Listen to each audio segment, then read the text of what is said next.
So good morning, everyone. This is Bill Keegan, Town Manager in Foxboro and Chairman of the Capital Improvement Planning Committee. And I want to welcome everyone to the 2021 version of the committee's meetings and hearings this morning. We're going to get started. We're just and get going. I know one of our members, Ed O'Leary, is going to be joining us shortly, and he'll be with us in just a few minutes.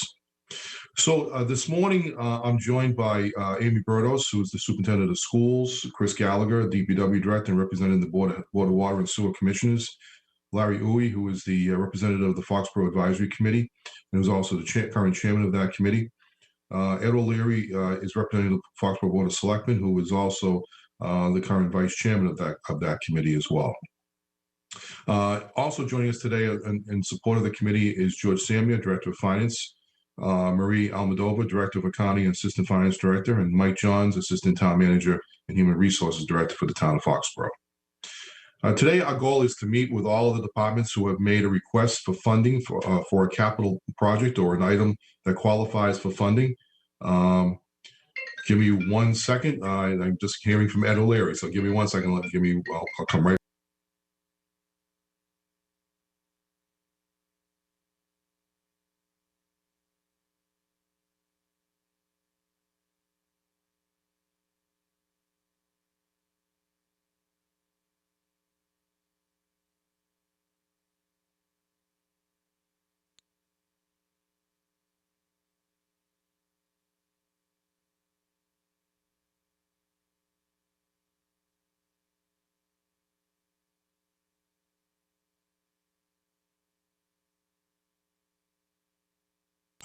Apologize for that. So Ed is still he's having some challenges getting in this morning. So into the system. So again, today our goal is to meet with all the departments who have made a request for funding of a capital project or item that qualifies for funding under the terms described in the town's Town Manager Act, Section 4B, subsection 16, and the town's bylaws, Section 35-4H. Once all the items have been presented, the committee will go through a process of ranking the items in terms of need, safety, or operational efficiency and improvement. As has happened in the past, not every item that is presented today will be funded, since the town has only a limited amount of revenue and available for these expenses. There are some departments that have dedicated revenue streams that help improve the prospect of funding certain items, but others are funded through town reserves or borrowing capacity. Once all the items are ranked, we will then get an indication from the finance team as to how much we can reasonably dedicate to the items for next fiscal year.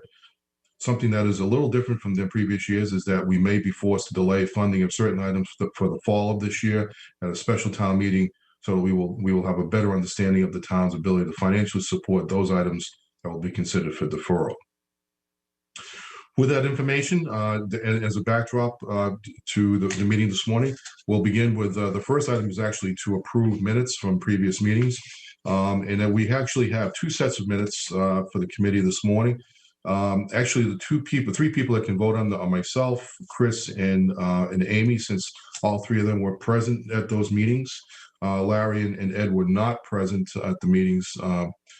So we can go ahead and I'll accept a motion for approval of the minutes that were held for the meeting that was held on, I believe it was the meeting on November 24th of, a meeting of November 24th. I'll make the motion to approve the November 24th minutes. I'll second that motion. Hey, Bill, I was at the meeting, so do you want me to? Okay. Yeah. Okay. All right, so you can actually vote. Okay, so I stand corrected on that. All right, so all those in favor say aye. Aye. Aye. Any opposed? Any opposed? Okay. All right, the meeting minutes of November 24th are approved. Also, going back to the last time this committee convened last March, which was on March 14th. Of 2020, I'll accept a motion to approve those minutes. Bill, just quick before we do that, Yep. Do you need an official roll call vote since this is a video meeting? Yes, thank you very much. I appreciate you doing that. So, so thank you for correcting that. So I'll take a roll call vote. So, Amy, your vote on the previous minutes. Aye. Larry, your vote. Aye. Chris. Aye. And then the chair votes yes. All right. So going through the minutes of March 14th, 2020, I'll accept a motion to approve those minutes. And that, Larry, you were not present at that meeting, right? That's Correct. All Correct. right. So just Chris, myself, and Amy on that. So I'll accept the motion. I'll make to that approve. motion to approve the March 14th minutes. All right. I will second that motion. All right. With that, I'll do a roll call vote. Amy, Aye. Chris, Aye. and the chair votes yes. Okay, so those minutes are approved, and thank you for that. And with that, we'll begin the hearings this morning, and we have several items. In fact, we have a total of let's see, 1, 2, 3, 4, 5, 6, 7, 8, 9, and nine different groups that are going to be appearing before us this morning to speak on items that they have. And we'll proceed now with the first one, which is I believe Bob Cutler. So Bob, can you join us, please? Morning. Morning. How are you? Morning. Good. How are you? Good. All right, Bob. So you explain to everybody what you're looking for this year. So this is the fourth cycle that I've put in a request for new voter tabulation machines. The machines that we currently have are approaching the 20-year mark, which is basically what the life expectancy is for those types of machines. The bigger problem is that the vendors are not making replacement parts for these types of machines anymore because they're on the newer versions, and it's hard to get parts, and they can't promise how much longer they're going to maintain the machine. So as we realized in the big election cycle last year, the more use that they're getting now, the harder it is for the machines to keep up with the volume, especially with all of the by mail ballots that we had last year. The machines don't like those because they're folded and they jam. And it really is time to move on to the next level. So I had gotten a price several years ago. The price is still basically within the same ballpark at $31,500 essentially for 6 machines. We have 5 precincts and a spare in case one of the machines isn't operating. And they would give us a rebate for the machines that they would take from us.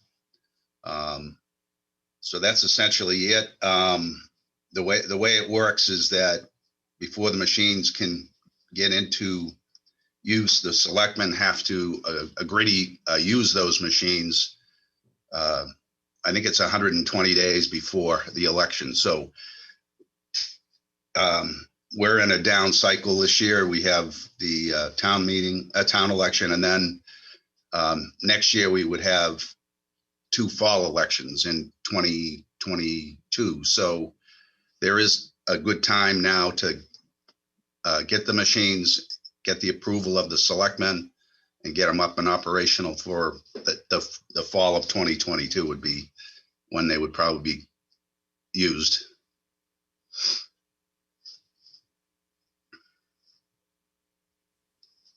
Any questions? Any questions Hey, from the Bob. committee? Hey, Bob, Yeah. what's the net amount? 35,000 or 31,500? It's around 35 because they have additions on that you need for software support. And that is the net amount, correct? Correct. Yeah. Now, how much lead time do you need to have it set up so it's ready for elections? Probably 6 months. Okay, thank you. Yep. Any other questions from the committee?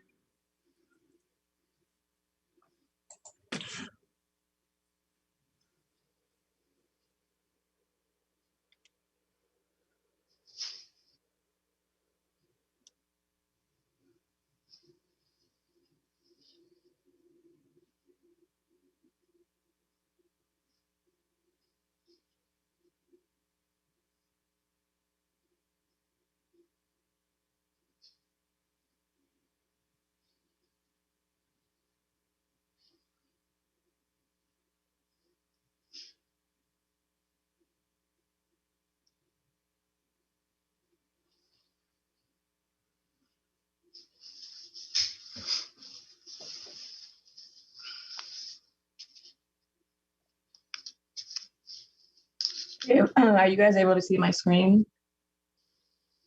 Yes. Yes, thank you. So this is So- for the machines, just so you see it, just so you can see. Okay, great. Thank you, Marie.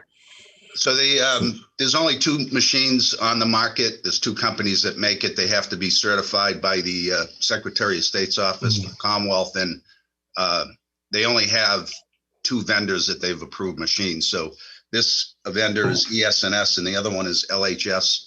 And those are the only 2 machines there. The machines are similar.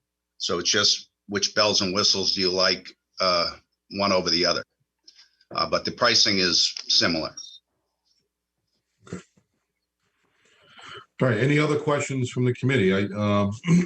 Bob is correct that he's been before this committee on several occasions to request this item. And we have deferred it on several occasions, but I think we're at the point now where deferral is becoming a lot more critical. The equipment is not going to be easily repaired going forward.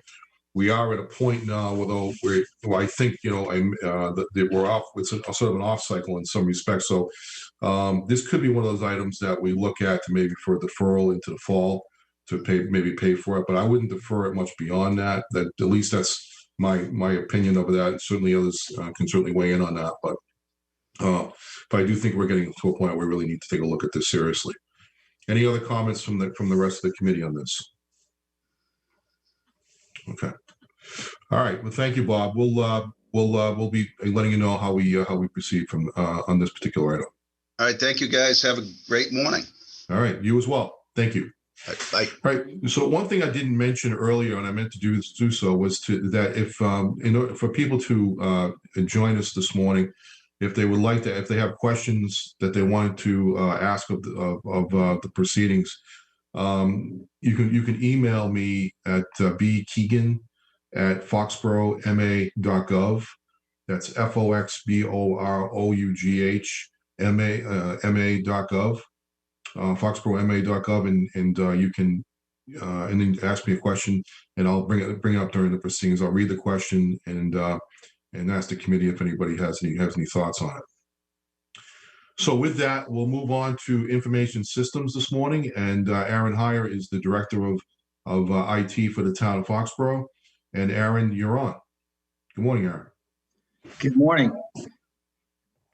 So as I submitted to you, the town has purchased and installed hardware and software to establish a town-wide data center in 2014. This system supports all town departments. It provides information technology services such as file sharing, application and database hosting, telephone, email, internet access, internet security. It also serves to support our HVAC systems, our telephone systems, and our security and card access systems, which serve to secure most of the town and school buildings. The amount that, this is kind of an ongoing capital project. The requested amount the amount that was requested last year was not funded in full. And as a result, several of our projects are behind schedule. And this request is needed. So last year, the initial request was $150,000. The funded amount was $100,000. As a result of that, we haven't been able to move forward with some of the projects in which we were intending to accomplish in this past year. 2 specific projects are the Munis upgrade and the vision assessing database software upgrade. We're really behind on our storage refresh and our server refresh, and we don't have the computing power to move forward with these upgrades concurrently while maintaining the existing systems that we have. Okay. All right, questions from the committee? Any specific questions? Aaron, on this request, is this, you mentioned the Munis upgrade and Vision database, are those part of that capital request, or is it really just the storage being built out to support those items? So we have we had a separate request last year to support the cost of the Vision upgrade. which includes the software and the licensing and the implementation costs. So this request really just represents the hardware, ancillary software licensing and ancillary equipment that's needed to move those requests forward and to be able to implement those projects. So in that case, that project was funded for FY20, FY 2021. So we do have funding for that, but we don't have the hardware, the infrastructure to support it as a result of last year's request not being funded to the requested amount. And the same with the Munis request, the Munis upgrade. So the Munis upgrade is most of the costs for software licensing are covered under perpetual software and maintenance agreements. So there's not software licensing costs per se. There are some ancillary licensing costs for operating systems and database licensing and things that are ancillary to Munis. But it's really to cover the cost of the equipment and then the ancillary licensing and hardware that's required. Right. Thank you. Any other questions from the committee?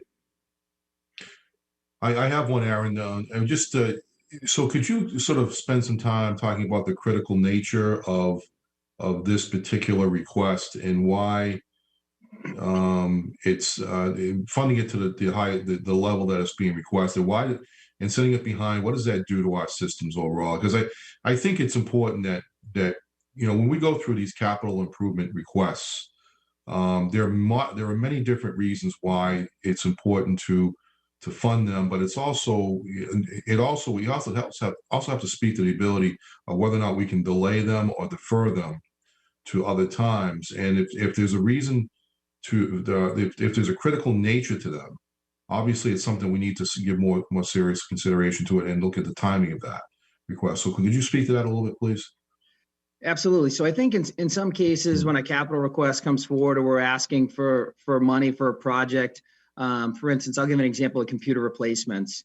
So in the case of computer replacements, I'm going to just use some numbers just to use as an example. These aren't accurate numbers, but say computers are at $1,000 a computer and we need to replace 100 computers. So we ask for $100,000.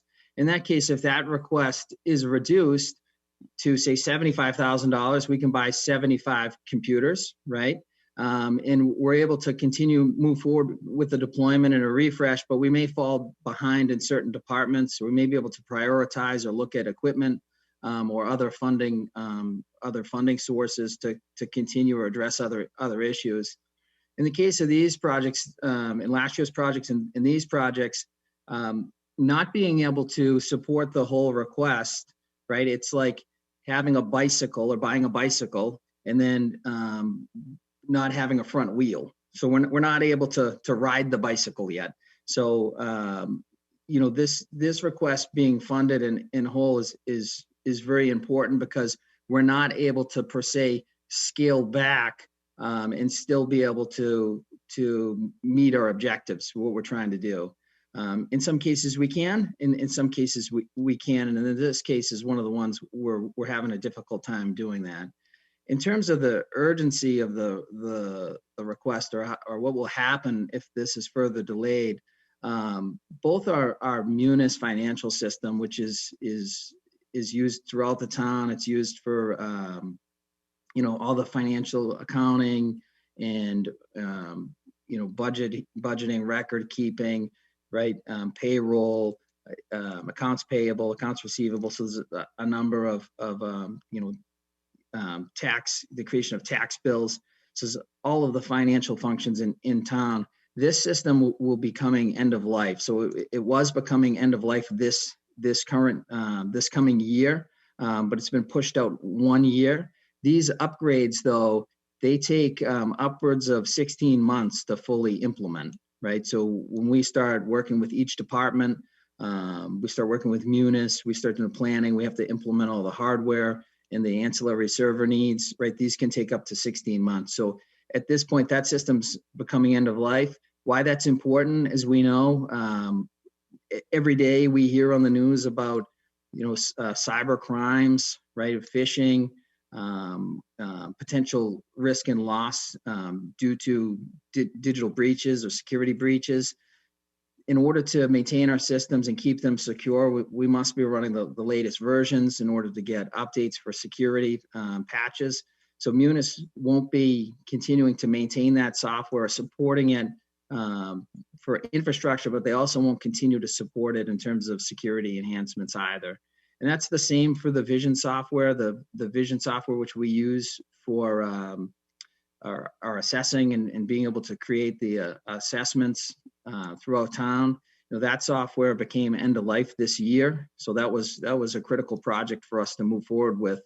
The vendor again has extended some support for us and some minimal support around security and patching. But again, too, all the ancillary software that supports these systems are also becoming obsolete, like the versions of Microsoft Server.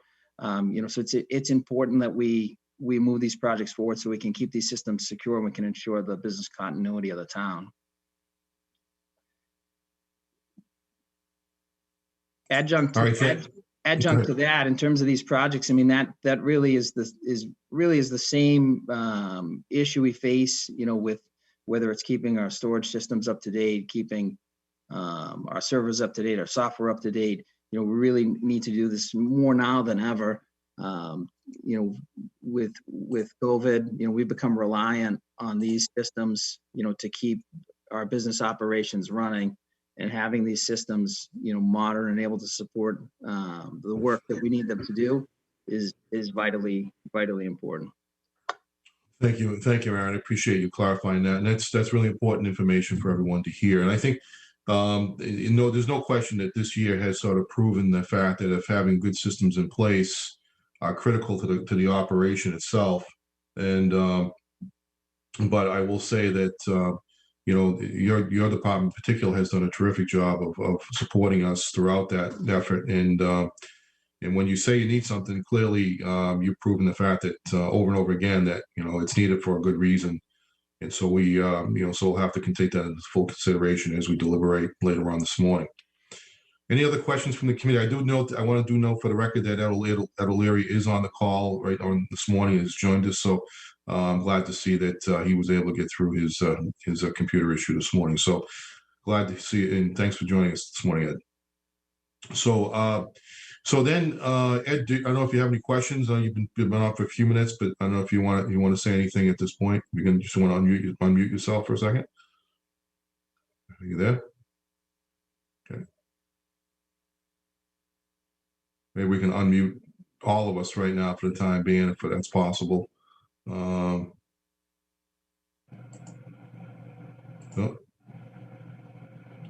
You there, Ed? There you go. Yeah. All right. Thank Go you. ahead. Yeah. All right. So, all right. Any questions, Ed? Before we go on to the next one. No, I caught some of the presentation, so I'm all set. Great. Thank you. Thank you. Okay. Great. Thank you very much. All right. Any other questions? Okay. We'll move on to the next one. Thanks, Aaron. Inspections. We're going to hear now from Barry Ringler. Barry is the new building commissioner for the town, and been on the job just a few short months, but so I'm glad to have you and see you joining us from home this morning. So good to see you. And Barry, you have the floor. Go ahead. You can unmute. So you got to unmute yourself first. So go ahead. Okay. Can you hear me? Yeah. Go ahead. Yeah. Okay. Thank you for giving me the time this morning to speak. I'm here on behalf of the building department, and we're looking to primarily replace a vehicle, one of the tools that we need for function as the building department. It is something that was approved of last year, but was put off. And so now we would like to bring it back. Any questions? So just to give a little bit of clarification to the committee on this and to anyone's listening, this was actually approved last year for a replacement, and the reason why it was taken away was because this action happened just before COVID actually shut down everything in throughout the country, and So, well, at that point, we took some immediate steps to cut back on both our capital spending as well as our, excuse me, our budget spending.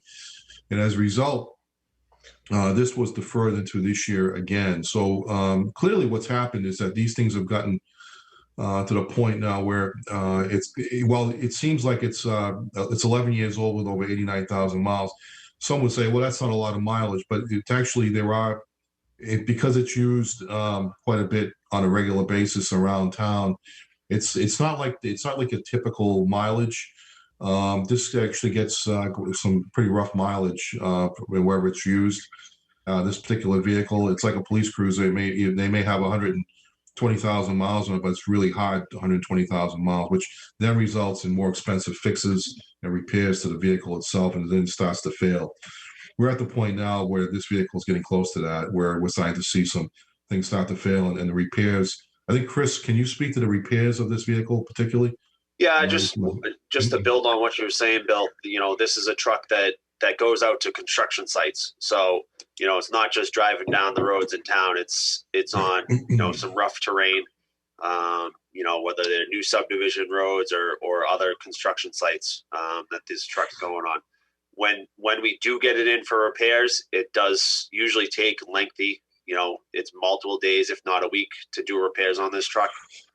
Which means that the building department, the inspections department is without that vehicle while those repairs are getting made. So it is something as these vehicles get to, as the smaller ones, that 10, 12-year mark, not necessarily the mileage, but the years on it, especially in New England, that these things start to rust out. You start to have body issues and structural issues with these vehicles.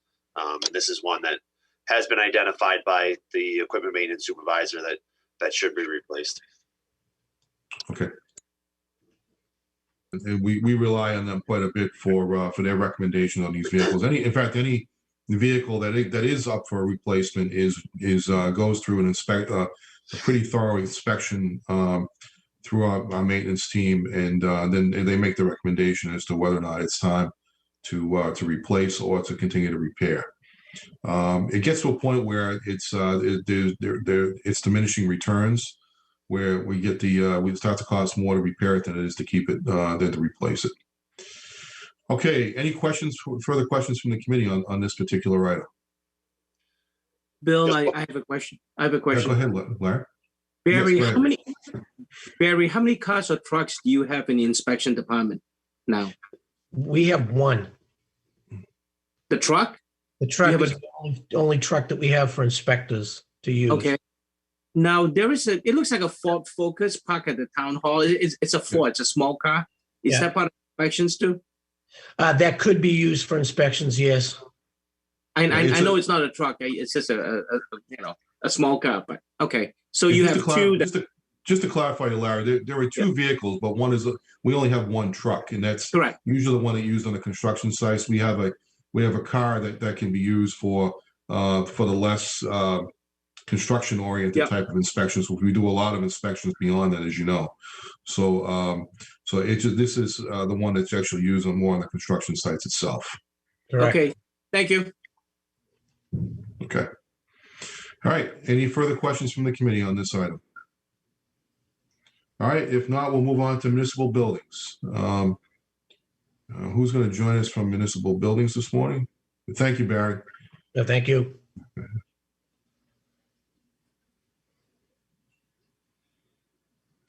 All right, municipal buildings. Hey, Bill, I don't. Bill, you can see it this morning. So, all right. Good morning, Bill. You want to mute yourself? There we go. There we go. Good morning, Bill. Good morning. So, are you with Tony? Is Tony with you, or is Tony going to join us this morning? Or is it just going to be you? Honestly, I wasn't expecting to do this at all. I thought Tony was the one on, but I'm familiar with this one because I've been pushing it as well. So. Okay, go ahead. All right, so go ahead, Bill.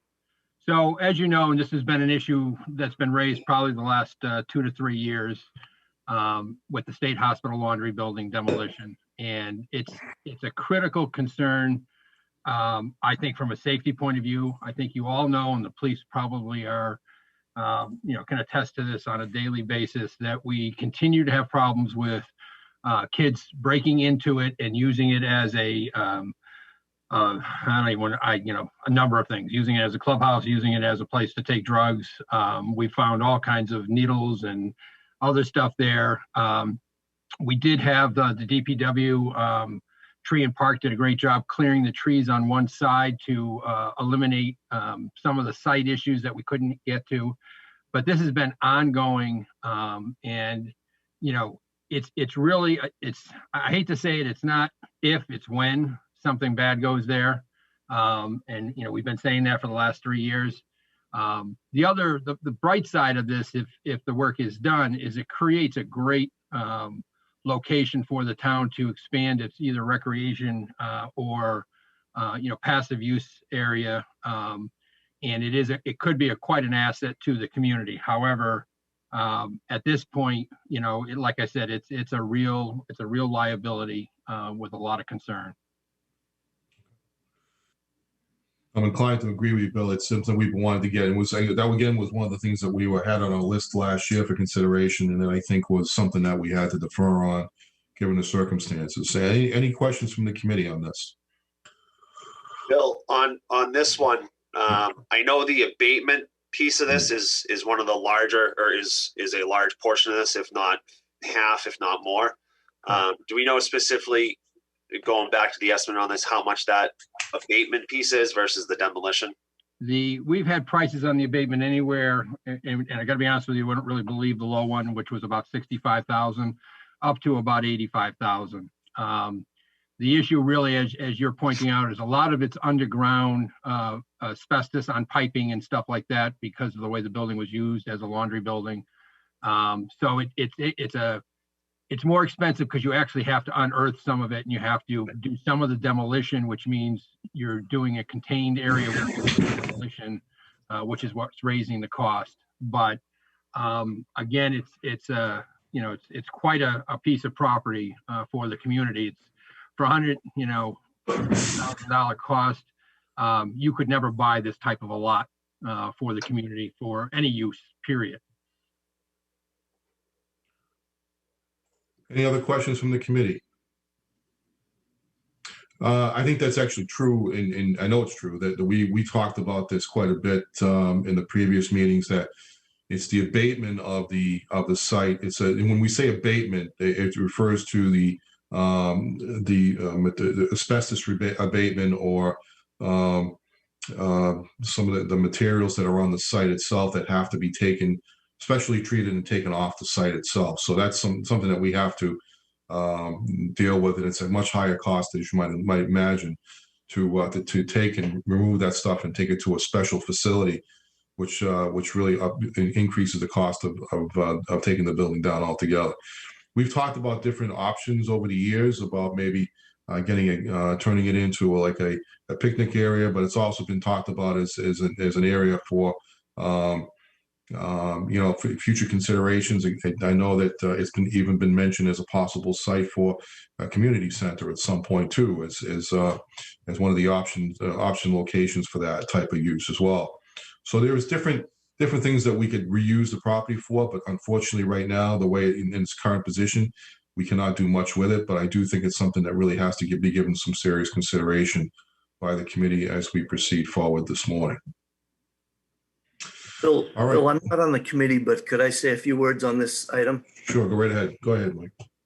So just to build on what Bill Yukna had said, I work with the DPW director, as well as the facilities director and our insurance agents. And this particular building comes up quite a bit.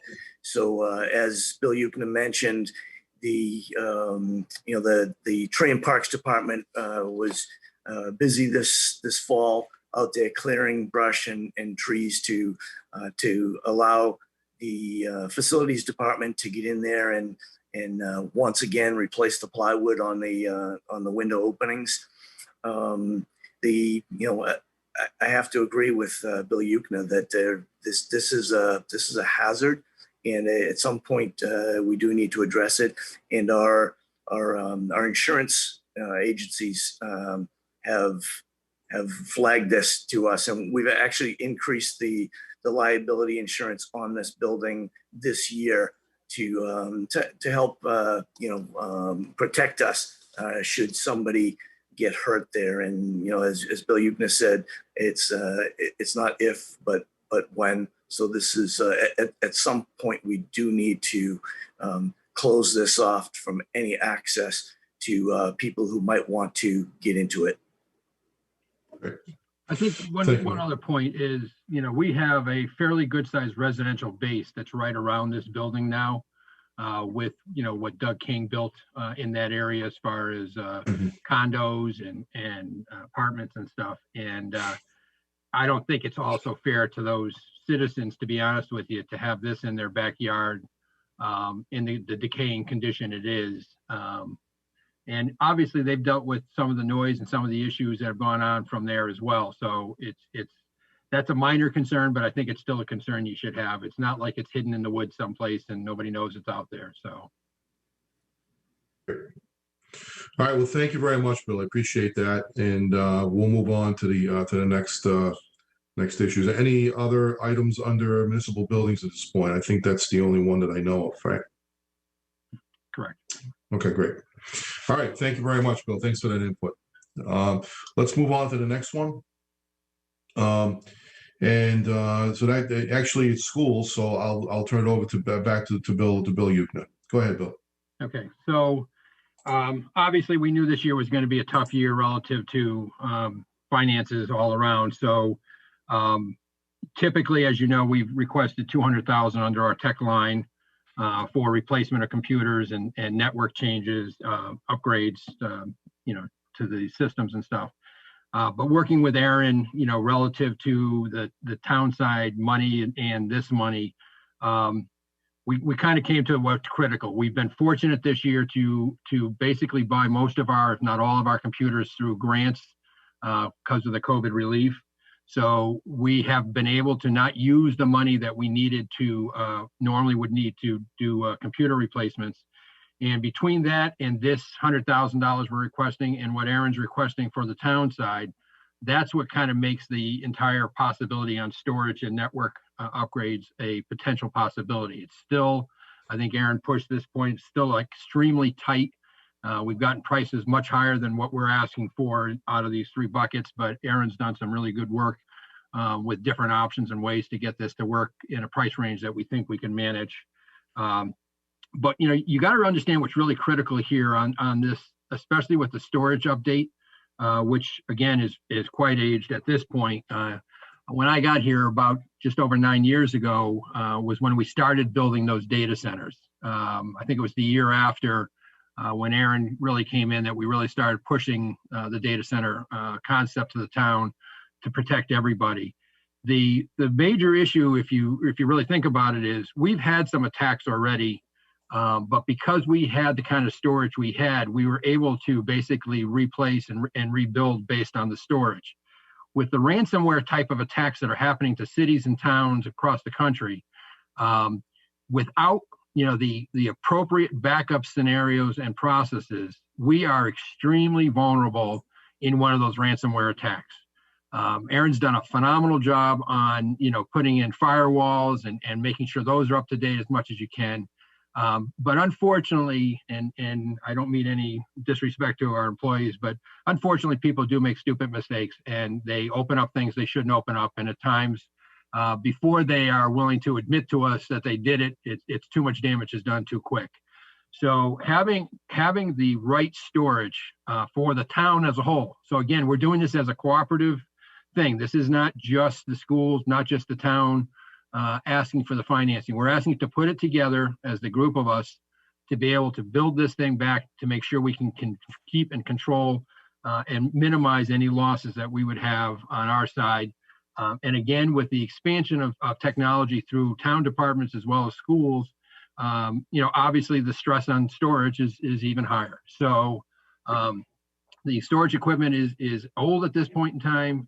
It's not capable of keeping up with what we have now online, and it's a critical need. So again, we've gone from the 200 normal request down to 100,000, but it's dedicated to Aaron's needs and the technology needs on network and storage replacements to keep us safe there. Right. Do you want me to go through the whole thing, or you want to question each one? We'll go. Why don't we take the questions? I just want to go back to one item, though. I did receive an email this morning from Shelby Cornbooth relative to the building that we just talked about, back at the laundry building, and the question was, the building that is being discussed, could the property be sold to recoup the costs of taking it down? Well, there are two problems with that. Two is the fact that we wouldn't, if it was going to be sold, then we wouldn't take the building down. We'd sell it as is. But the problem is that it's public property that came to us from the state, and the state, it was transferred to the town of Foxborough for public use only. So we're not in a position to actually use that. It would take a special act of the legislature in order to do that. Correct. But the other challenge is that it's actually it's integrated right into the parkland itself, which is being used quite actively right now by the town, and is actually a very nice asset to have, and once it gets cleaned up. So the short answer to that is that it's certainly, anything's possible, but it's not viable in terms of the way that in terms of selling it for that reason. I think, Bill, to be honest with you, for $150,000 to get a parcel like that parcel in town, the town would be kicking itself down the road that it gave up something for that kind of money. Right. Again, yes, could you get more for it? Probably, but it would have to be a clean site. If I'm as a contractor, if I were bidding on it, I would not give you top dollar if I was taking all the risk of tearing the building down and cleaning it all up. So I think when you look at it from that perspective, you're going to get a low dollar if you don't do the work first anyway. But the other side of it is a gem of a piece of property for this community. And long term, I really think you'd be making a huge mistake if you let it go. And to that point, if I remember correctly, this was a Warren article a couple of years ago to bring that forward to the state to change that and pull that out of that public use, recreation use, so that the town could sell it. And at town meeting, it was defeated. So the town actually went through that process to try to remove that and get an approval from the town meeting vote to do that. And the town meeting floor voted against it. So we have walked through that process before to see if we could sell it, and the town chose not to do that. Well, and I think the point is that it is a valuable asset to the town. Once it's cleaned up, it'll be it'll be an asset we can use for many reasons down the road. Possibly, as we said, there are potential uses for that property. First of all, we don't make any more land in this town, obviously, and land, as you know, is extremely valuable right now, to the point where that if we try to acquire property for public use, it's going to be very, very costly. So now that the fact that we own it would mean that it wouldn't make a whole lot of sense to get rid of it under the current circumstances. So, all right, we'll move on to go ahead, Bill. You had the last question. That was the first one was the IT. Did Aaron want to say anything about that, about the IT item? Before we, do you want to say anything to add to that, Aaron, before we move on? Sure. I always try to keep it as least technical as I can. But, I think Bill really talked to a lot of the other issues that we haven't talked about in terms of, being able to keep the town running, and from a standpoint of cybersecurity, being able to mitigate the risks that we need to mitigate. We take a proactive approach with the kind of multi-pronged strategy for disaster recovery and protecting our data. As we've talked about, we run synchronously replicated data centers within the town so that there's always more than one copy of the data and more than one set of hardware that's available to run our systems. With that said, it can be very, very difficult if we fall behind. It's going on 7 years that since we've had a really significant replacement of this hardware, and with in light of what we've just experienced, we're reliant on digital governance or digital technologies for governance, more than we've ever had in the past. And that's both on the town side, but also on the school side with digital learning strategies that have been, employed with COVID and will continue on. It's really the future of instruction and teaching and learning as well. So these items are critical, and we have been fortunate this year, as Bill said, that we've been able to use grant funds to pay for a lot of the technology that we've needed to respond to COVID. So this number does reflect a reduced request on the school side that's commensurate to supporting this townwide system, which we've committed to. Great, thank you very much. All right, Bill, moving on to any questions from the committee? Any final questions before we move on to the next item? Okay, let's go on to the 77 passenger school buses, and there are 4 of them for this year, primarily because we didn't do 2 last year. Correct. We normally do 2 every year. Right. So we as you know, we run our own bus systems, and as compared to most communities who years ago went to third-party contractors, we run our own fleet. Our fleet basically is 23 77 passenger buses and 6 of the 36 passenger or 34 passenger minibuses. The minibuses basically are used for our most at-risk students, and we have 4 frontline and 2 backups. On the 77 passenger, which is our normal routing around town, we have 16 that are frontline, 7 that are backups. We've had a policy basically to stay no more than 10 years and no more than 100,000 miles, which is pretty much a guideline that most communities use when they're dealing with their yellow bus transports. Our system is considerably cheaper than what other communities are facing now with third-party contractors, and we're a lot more flexible because we have control of the buses and the drivers on our side. So as an example, most communities who looked at our model for elementary, where we could bring kids in morning and afternoon, couldn't do it because the bus companies couldn't manage the system on it, number one. And number two, the cost on it would have been astronomical, while we were paying basically for the drivers and some additional fuel. So it's a huge differential on our side. We have 2 vehicles that the 2 that were slated to come off our books last year are 2011s. One's got about 90,000, the other has just under or just about 100,000 miles now. The 90,000 mile one has an engine block crack. The 100,000 mile one has significant frame rot. And we have 2 others that, we would typically be taking out this year. One's a little over 95,000 and the other one's lower. It's in the 81,000, but ironically that 81,000, the condition of the bus is worse than the 92,000 mile one. The issue here really is if we can't get ourselves behind, the community will end up paying dearly down the road. We were willing to go without the 2 from this year, which obviously put more stress on the facilities. The mechanic side, because now 2 of the buses really aren't ones that we should put on the road at all. So that means they have to keep our buses on the road at all times. They've done a great job keeping our equipment up and running. But even brand new buses, we end up having issues with that we have to take offline. And usually when you take one of these buses offline for something that's happened, it can take an easy week of time to get the parts or get the service. Sometimes if we have to send it out to our third-party vendor we bought it from, it could take 2 and 3 weeks to get it back. So not having backup vehicles is kind of a critical issue for us. I'm going to offer something, but I'm not going to ask for something in return, and you guys can make your decision. As much as I know we need the 4, I would offer to drop it to the 3. I think going below the 3, you're going to be in trouble. But I'm going to ask that if we get additional grants and it is able to free up additional budget money on our current year, that you allow us to buy the 4th one with those resources. Which obviously we can do because they're off the state bid list if I choose to go that way, which I have in the past.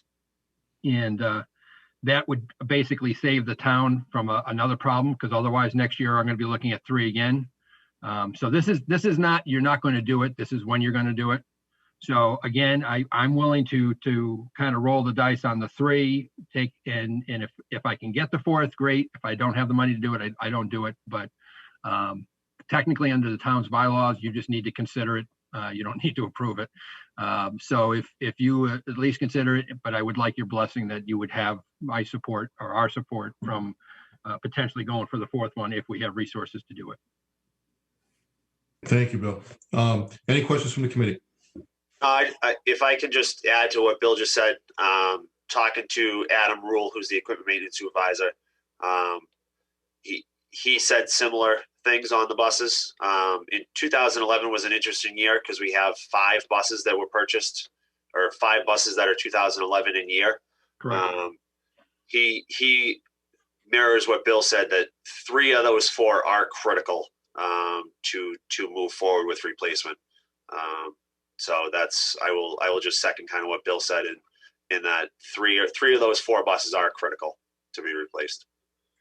So there are a couple of things that I just wanted to add to the conversation this morning, and that is the fact that we are awaiting action at the federal government level to see if the cities and towns will receive any kind of additional federal aid relief, all relative to the COVID relief situation that we've been dealing with.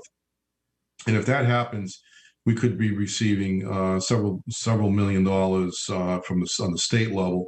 Not sure how they'll actually distribute it townwide, but we'll be looking at that as a possibility for a funding mechanism for, I would think we'd be using that more for capital spending as opposed to, or some one-time expenditure type of things, as opposed to looking at for ongoing operational needs. So that would be a possible funding source for this type of expense, Bill, in your situation. So I think we can maybe look at that as a possibility. I think George Samia can speak to that a little later on this morning too, or Marie, with respect to how much money we're going to need to have available to us. One of the things that, and I should have probably mentioned this earlier because I know we're trying to get things going here this morning, is that as we look at the listing of things that we're going to go through this morning, the committee is going to look at this this whole entire list and then have to rank them accordingly, and the ranking will be into 3 categories. One will be fundable this year, defer to fall of this year, or defer to another fiscal year. So it'll be 3 categories for us to consider. And then at the end of the day, we'll take a look at what we should be looking at, and then see if that decision, once everybody's tabulated their scores, we have all those scores tabulated, we will then come back to an issue of how much we can actually spend, how much we can actually afford, and they'll do the numbers work. So we'll go through that exercise later on this morning. But I do think, though, that you raise an interesting point, Bill, that you're already indicating that if 4 can't be done, 3 is a possibility, and if we can maybe do 1, or 1 gets deferred into the fall, maybe we can look at that as a possibility. All right. Any further comments or thoughts about that before we move on? I think I just want to make one more comment. Again, I would like the option also of just using the end of year money. If the grants come out the way I think they're going to come out, the school has done very well as far as protecting the town from financial costs that we're incurring relative to COVID-19 within the buildings. And so far, every bit of it, we've been able to manage through the grants and not be looking for the town to fund or resource anything to us. I truly believe, based on what we know, we've got 2 grants out of what we expect to be the 3 grants for the springtime. If that 3rd grant comes, I do believe we would have the resources for that 4th bus. And quite honestly, I think it would be a good way for the town to kind of do it, because the way they write most of these grants, they really, in the past, unless they're just going to let us use it as revenue replacement, which they've been kind of frowning on, they have been against really pushing for vehicle replacement. So, that would be a better option for us. And the final piece I want to just say is, when I say that this is a cheaper option compared to most towns, I mean in the hundreds of thousands range on an annual basis, compared to what I'm seeing on other town sides. So this is really worked out to be a very good program for the town. One of the major contributors to that is the fact that we don't pay fuel tax. If I pay a third party, they do pay fuel tax, and I have to pay them, for that as well. So when you think about the amount of mileage and the fact that we get about 8 miles to the gallon, we were going through a lot of fuel on an annual basis, and that would make a big difference in a contract. I do have a question on the buses itself that came in from Janet Kennedy. This is the questions of why are buses empty and not many kids on them, or not many people on them. I'm sort of interpreting that this email, but not many people on them. Can anybody speak to that? The current requirements under COVID is that we could only run with 1/3 of the capacity, which is basically 27 kids on a bus maximum. Okay.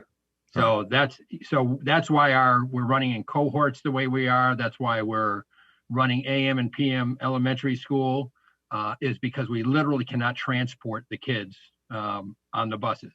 Typically, a bus on the high school level would have as many as 2 per seat, so that's about 54. And on the elementary level, they can have as many as the 77. So you don't. In any given time, most of our buses are running with about 40 to 50 on them. Great. And part of that is routing too. I mean, just because the bus looks like it's empty, it could be going to the furthest part of our community, and I have to get it back to the school in a timely fashion. I can't continue just to run around town looking to fill up the bus.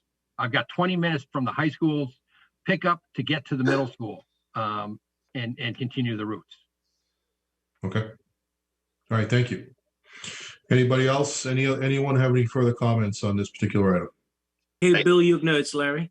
Bill, if you get the grant from the state, when will we find out? They've been pretty quick after the federal side has voted it. So I would say within 30 days, maybe at most 45 days, we've usually seen how the state is going to manage pushing the money back down. Okay. So if they do the grant, let's say they do get this approved by the 15th, we could be looking at beginning of May, middle of May, knowing for a fact. Okay, thank you. So, all right. Any other questions? If I could, just something to note on the buses. As we replace these buses, we are going with a gasoline engine versus the diesel engine. Correct. Which does have a cost savings overall, not only on maintenance, but it does have a cost saving on fuel as well. We certainly pay less in gasoline cost than we do diesel cost. So there is some cost savings, from the 2011 buses that we'll be replacing to the newer ones. Yeah, we started that 2 years ago, I guess, and it has, from what Adam has said, is it's been a much better engine for the way we use them, and very easier to maintain and a lot less work to as far as parts and stuff too. Okay, great. Thank you. All right. So with that, I'll move on to the copiers. Bill? So we got nothing for copiers last year. We have about 28 copiers throughout the district. We typically try to stretch our copier life to, on the smaller units, up to about $1.2 million, $1.3 million. On the bigger unit that we have can actually go close to 350,000 copies. Obviously, it's much more expensive. We have 3 specialty copiers, which are ones that basically are in our high school for guidance, in our SPED program, and in our administrative office, that actually have the capability of taking large projects and folding them and making them ready for mailing all in one shot. And quite honestly, those are the workhorses that we really push and need to keep up in line. But right now, I've got a list, because we didn't do any last year, of 8 that need to be replaced. 1 I'm going to have to replace now, and I'm going to have to find the money in my budget somewhere and hopefully get through it. Which is the guidance one. I have 0 chance, 0 options on that one. So that's going to happen one way or the other. And if it takes from something else, it's going to have to take from something else, because we need to get those communication things out to families when they need them. So that will leave me with 7, again, that are actually one of the 7's up almost to 2 million. 2 others are up at 1.6 million, again, way above where I would normally push them. And then I've got the other ones are all at 1.2 right now. So I'm really pushing the limits on all of these. We used 3.7 million copies in the last 12 months, even with COVID. Probably actually more so because of COVID, because we had to send a lot of things home, as far as for kids to work on, especially on the younger levels, but even on the upper levels as well. So I need something here. I can't get nothing. This is going to be again, we're going to get to a point where we just can't even do our job. So. Right. Okay. Other questions from the committee? Okay. Final one is the music equipment replacement. This is year 2 of the request for it. I gave a list into Marie. Basically, it's a number of items. They broke it into a 3-year request for equipment that is quite old at this point, 25 years in most cases, used on a regular basis. And much of this equipment's pretty expensive, and that's kind of the problem that you're looking at. We've got some of these devices that we're looking for. A tuba, as an example, is $9,500. And so it's not like we're looking at smaller, cheaper items. It's the much more expensive stuff that you really don't expect families to purchase, but are part of having a band and an ensemble system. And as you know, we have one of the best music programs in the state and in the country at times, based on the way they've performed. So I understand where we are time-wise, but I feel that it's my responsibility to bring this forward to the community, to keep it in front of you. And again, some of these things aren't even usable now, so it will start to impact the program over time too. Okay. Questions from the committee?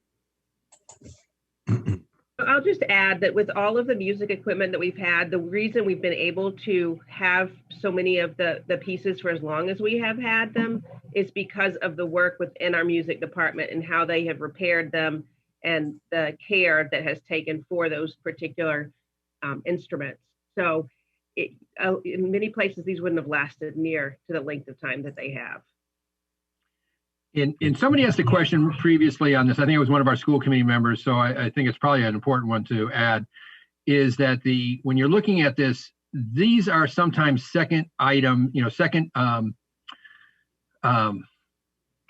pieces of instruments that kids are learning on. So yeah, the parent might have paid for a trumpet, or might have paid for, a saxophone or something else that the kid has as their main thing. But again, to have the type of music program with a band that has to have the full accompaniment, you really wouldn't expect a parent to go out and spend $9,500 on a tuba so that we could have a band, as a program. So that's why it's not, these aren't not the typical item that a student would be responsible to have.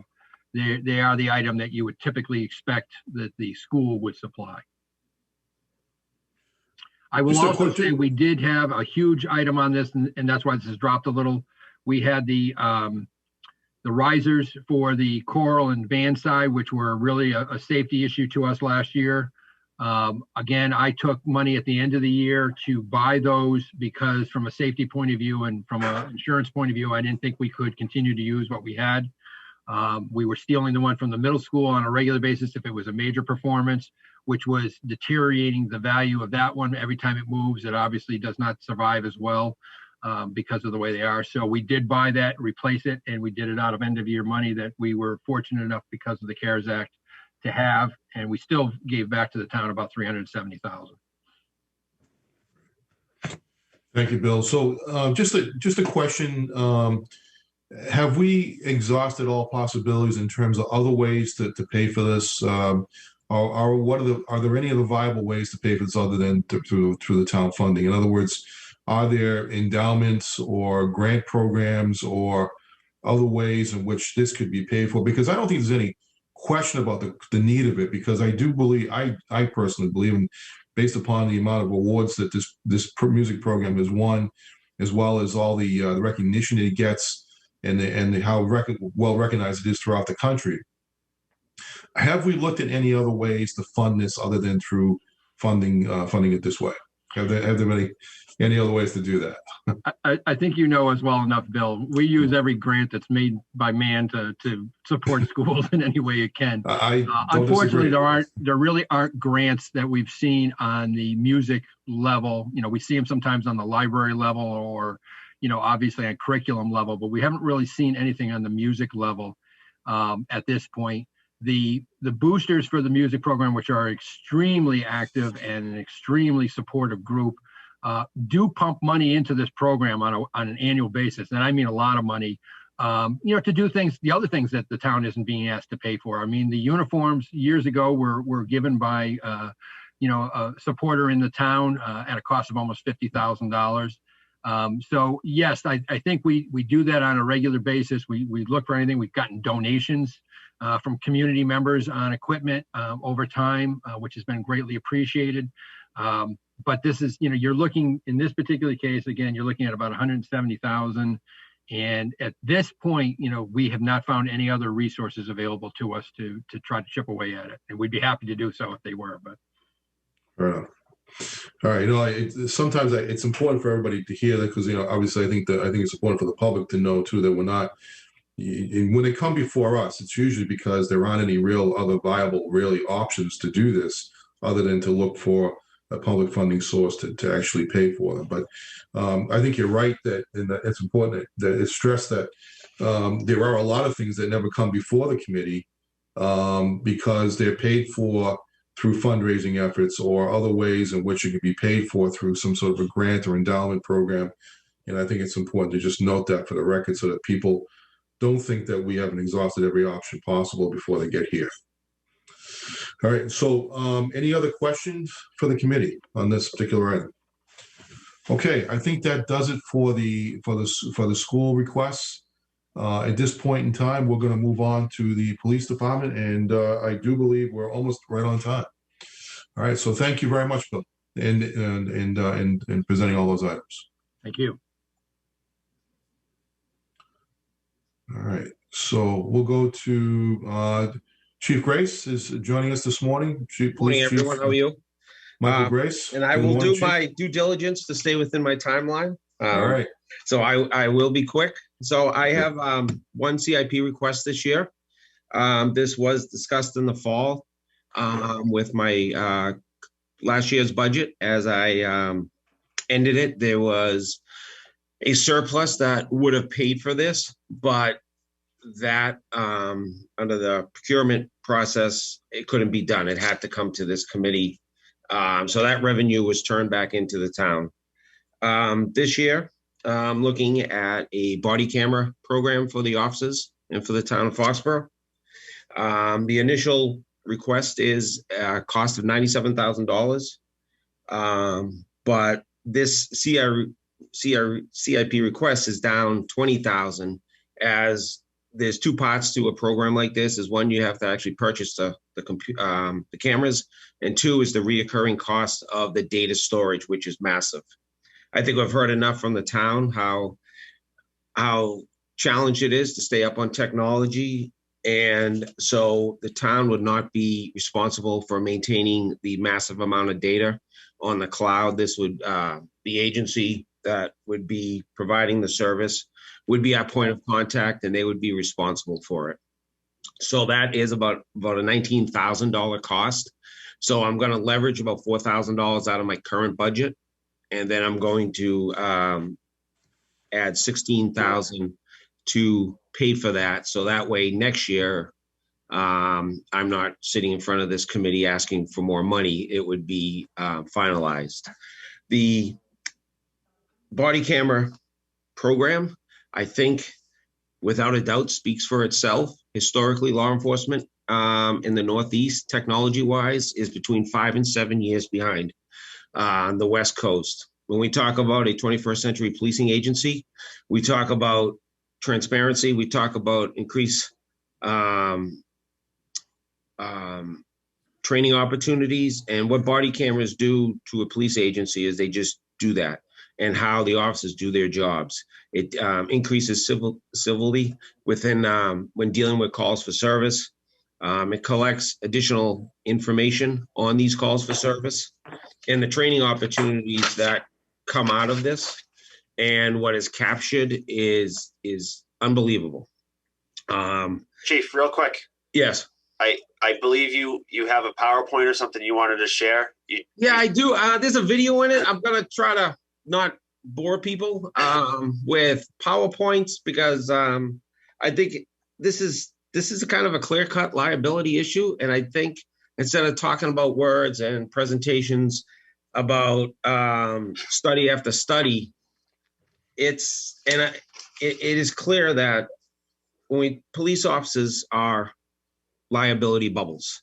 I've talked with the town's insurance, Meyer Insurance, the attorneys who handle claims against for the town, labor attorneys who work for municipalities, and they all 100% agree that having additional information when situations arise is nothing but a benefit and to both the department and to the public. And many of the items presented today are all needed by this community. They're all urgent. We talk about mitigating risks. We talk about, maybe not being able to do our job. We talk about when something may happen. Your Foxborough Police Department goes to 25,000 calls a year. Police work generates use of force reports. We track those, we report everything to the state, we report everything to the feds. But at the end of the day, the more information you have, the better off you are. Currently, when you're dealing with a call for service, we have discovery issues in regards to police reports. They want 911 tapes, they want telephone calls, they want video footage, whether it's a crime for shoplifting. They want it from the store, or if it's an incident at our PD, at our police department, we're obligated by Mass General Law to have certain footage. Why? Because of the high liability.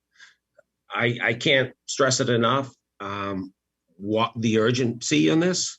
I guess an analogy is, why do we have cameras in schools? Why?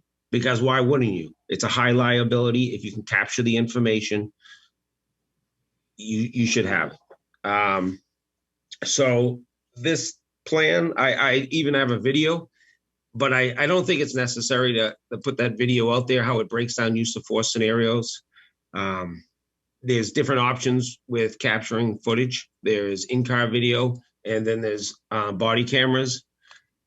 In-car video is fantastic for probably a car stop, but when the majority of our use of force incidents are not involved in a car stop, when we have 9 different motels, domestic calls for service, all of that data, all that information collected is what prosecutes the cases. Sadly, many times in severe and sad domestic cases, we don't have a victim for a variety of different reasons, but we still investigate that case to the max. And when we can capture video, we can capture injuries, the DA's office will go forward on some of these cases if they have enough information, physical evidence, and this would help. And when we talk about the 21st century policing model, that was one of the big pushes in 2014 to fund this. 2014, or 2021. Police reform in post has essentially added about 18 different commissions to police reform and certification and complaint processes. Internal affairs investigations, having the video and being able to do a thorough investigation. The body cameras will assist it when you have complaints, whether they're valid or false, being able to decrease the amount of time of interviews, go to the footage, see what you have. It's not going to capture everything, but it mitigates a lot. And again, we actually have had several cases, some still pending with the town, with being allegations of use of force and civil rights violations. One of them in particular was allegations that once the person had been thrown to the ground, was compliant, they had their hands up. They made allegations that the officer kicked them. Well, during the just prior to trial, video was found, not from a police camera, but from a third person, what negated the entire case. The case was dismissed promptly because the allegations were a complete lie. But I can tell you that went on for 3 years with the town. Officers being deposed, false allegations, and a large cost to the community. Again, we stress having just updating our camera systems within the department about 2 years ago, so we would be in compliance. We have discovery requests on cases that come in 30, 60, 90 days later, complaints. And one of the things we see a lot is in some of these use of force cases, though very minor, is the allegation 3 years later of damage to one's hands because of handcuffs, nerve damage. Body cameras, when they're on the offices, would all capture the handcuffing process, the double clicking, to negate that. People have a tendency when they get handcuffed, they decide to twist their hands, pull them apart, and self-inflict injuries. If this is captured, the double clicking of the handcuffs, then the handcuffs aren't being put on too tight. And so without giving a graphic video about the breakdown of a use of force investigation and how involved it is when you don't have any footage to go off of,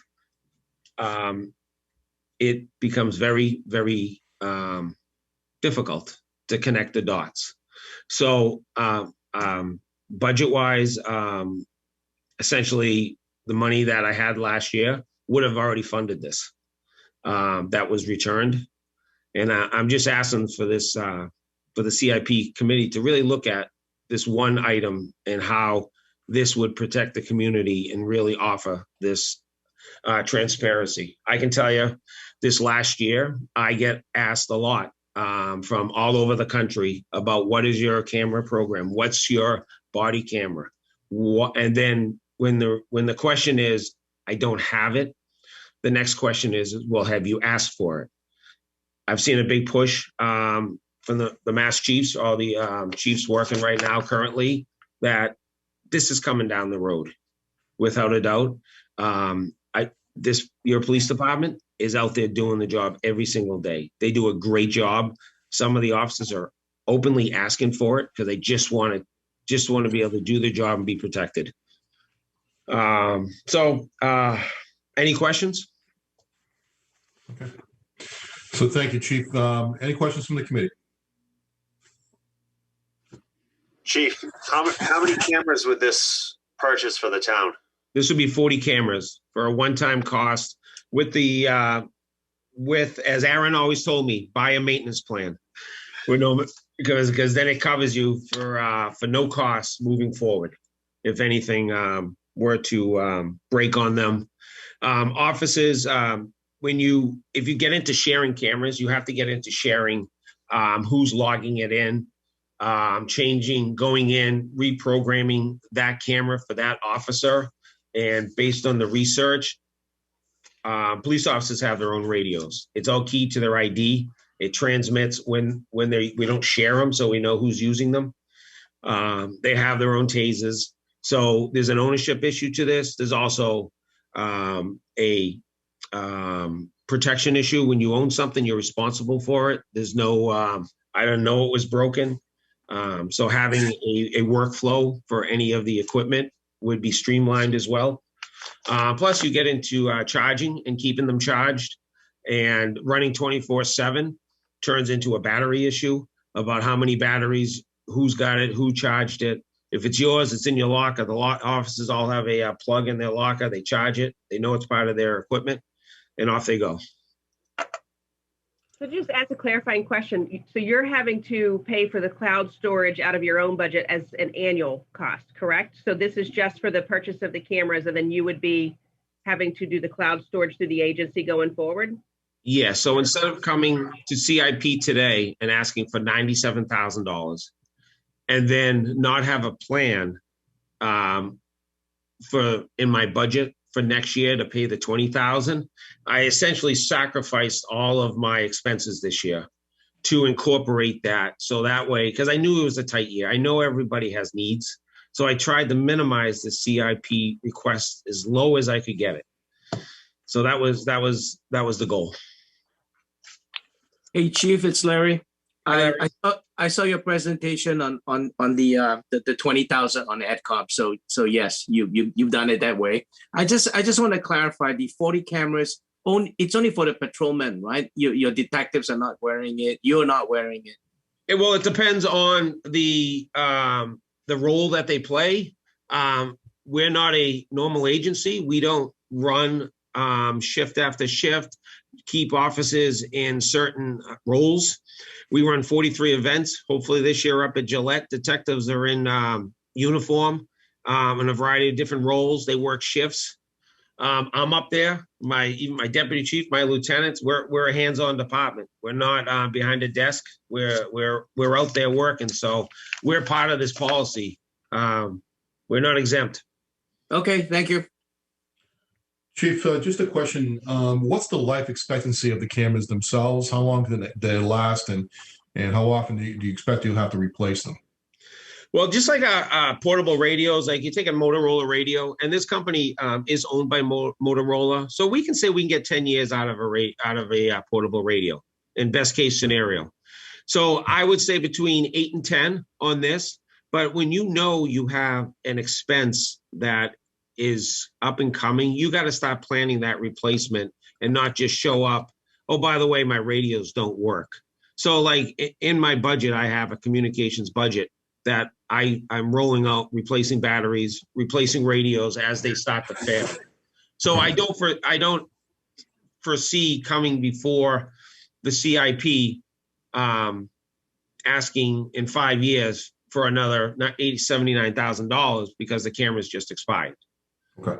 I haven't seen that on any of the other products. A lot of them you can upgrade as you go, and it'll probably come down to usage and if they actually get broken. But they're pretty tough. I mean, some of their car cameras, they get in 12, 15 years out of them. Okay, thank you. And currently, you do not have cameras in your vehicles, correct? No, I don't even have that. And Okay. Surrounding agencies do have that. Okay. All right. Other questions from the committee on this? All right. Well, thank you very much, Chief. We appreciate you giving your time this morning and sharing with us all this information about body cameras. Thank you. All right. Thanks, Bill. Thanks, everyone. All right. So let's move on to Fire and Joint Public Safety Building. Chief Michael Kelleher, I believe, are you on this morning? There you are. Okay. All right. Good morning, Chief. All right, the floor is yours. Go ahead. All right, great. I appreciate it. Thank you. So this year we're continuing with our capital improvement process and the plan that we've laid out. We're due for a replacement of engine 22, which is a 2005 engine. It's got some mechanical problems that were highlighted in a report that was attached to this, but also I sent to the members of the committee. And we're also looking to replace an ambulance and then purchase an additional ambulance. The additional ambulance was favorable last year, but due to the unknowns of COVID, we decided to put it off to the fall town meeting, which didn't happen, and here we are today. So just to be clear too, if we were able to order these vehicles today, we're looking at probably at the earliest August of 2022 to receive them, because there's just a backlog and supply chain issues, obviously, with everything else. Our vehicles and vendors are not exempt from that. So if we were able to purchase these items today, we're looking at at least a year to 18 months delivery time on these. So our newest ambulance has about 80,000 miles on it. That's a 2018. Obviously, the closure of Norwood Hospital is an issue.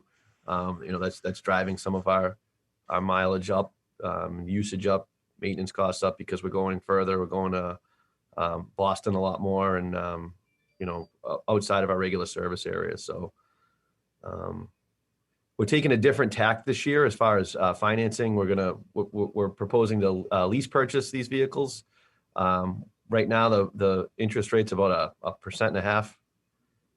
And that's kind of, that's kind of the tact we're going to take, because we're trying to free up money in the budget. And we'll fund the 5-year lease purchase out of the ambulance receipts and pay that back over 5 years. So that was kind of the discussion we had with George and Bill, and it certainly helps the town's AAA bond rating by borrowing money and having incurring debt. So so just a question, clarification on that, Chief. So would that be for all 3 vehicles? Yes, that would be for all 3 vehicles. Yep. So it'd be the engine 22 replacement and the 2 ambulance, and the ambulance replacement and the ambulance addition. Is that correct? That's correct. Yes. Okay. Can you speak to the reason why you need the additional ambulance?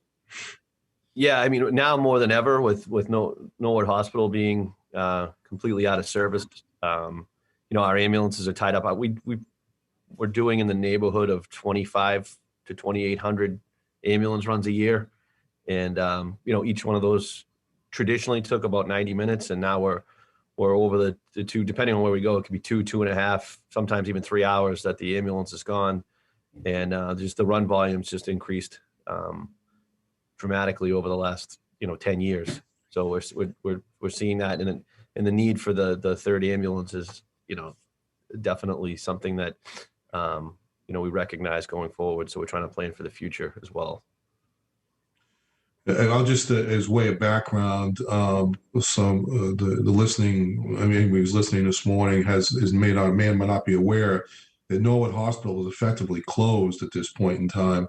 And the reason it closed was because what happened was that there was a major flood at the hospital several months ago that took out the entire electrical system of the hospital and caused significant mold damage in the hospital itself.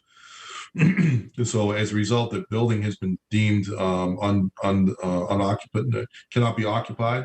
And as a result, they're in the process of trying to negotiate the payment from the insurance company at this point in time to resolve and the reconstruction of the new hospital facility. That's an ongoing process right now. So they're several years away before seeing an actual replacement of that hospital. And we don't even know if the hospital itself will come back in the same type of structure that it was than it was before the damage occurred. In short, the healthcare is evolving quite rapidly before us right now. And as a result, we're not in a position to really determine, if in fact we can get that hospital back to where it used to be. That has changed the ability for the town to actually transport its patients from to Norwood, because that was one of the hospitals of choices in many cases for Foxborough residents. We now go to Attleboro. We also go to Boston, actually more often than we used to, and to Needham Hospital, and some of the hospitals around us, because those are the only options that we have left to us. So it's a dilemma that's causing the runs to take longer, and is putting more and more stress on the vehicles themselves, because they've had to incur additional mileage based on the runs and the length of the runs. So I'm keenly aware of that, because I've had these same conversations with my fellow town managers from throughout Norfolk County, and we're having these same concerns expressed all across the board. So it's not unique to Foxborough in that regard. All right. Anybody else? Anything that they want to talk about? Larry? Hey, Chief, it's Larry. I have two questions. If you get the additional ambulance, do you have enough personnel to man it? And then my second question is, I think a year ago, maybe a year and a half ago, there was some talk about we could use an additional ambulance for the Patriot Place hospital. So is the third one, or the new one, is to cover Patriot Place? It wouldn't be to cover Patriot Place specifically. Right now, Patriot Place uses a private ambulance to do transports out of Brigham and Women's typically to Boston. we do a fair amount of run volume up there. We're probably up there once every other day, maybe every day. But we're up there quite a bit, even with that private ambulance that's there. So yeah, it wouldn't be specifically for that. We're seeing our numbers, our call volume increase, and really that ambulance would be for it could be used for Patriot Place, but it could also be, I mean, just this week we could have used the third ambulance probably 3 or 4 times this week, just because of run volume, and obviously our ambulance is not being available. Yeah, we try to use, we'll try, staffing. We do have staffing. We can call people back off duty to staff it. There are options to staff it. We can look at as far as, but obviously getting it here and the time it takes to order it, build it, and then have it delivered. Like I said, we're talking August of next year at the earliest that we would be able to receive the ambulances. But yeah, as far as a staffing plan, we have multiple options on how we can staff it, whether it's, we can shuffle around crews that are on duty now to staff it, and take fire apparatus out of service, and then backfill that with people calling them back from home, things like that. Okay, thanks. Chief, the costs that you have in here, you talked about doing a 5-year lease to own. Is that $625 for the engine, the total cost of that engine, or so you'd be paying $125 a year, or is that the 1-year payment on it? No, we'd be paying the $125 a year. Okay. The total cost would be $625. Okay. So this is how most towns, we've been very fortunate in Foxborough. We've paid cash for all of our capital investments here in the fire department, and most towns do the lease purchase option. It's actually, Ameritrade has a whole program for municipalities. With our bond rating, the interest is pretty low. And that's similar. We're to clarify, we're already doing that in town. We have a street sweeper that I'll present shortly that is in 3rd year, or will be in the 3rd year of a 5-year lease to own payment too plan. So. Perfect. Okay. Any other questions from the committee? Okay. All right, Chief, you want to talk about the floor situation in the fire station?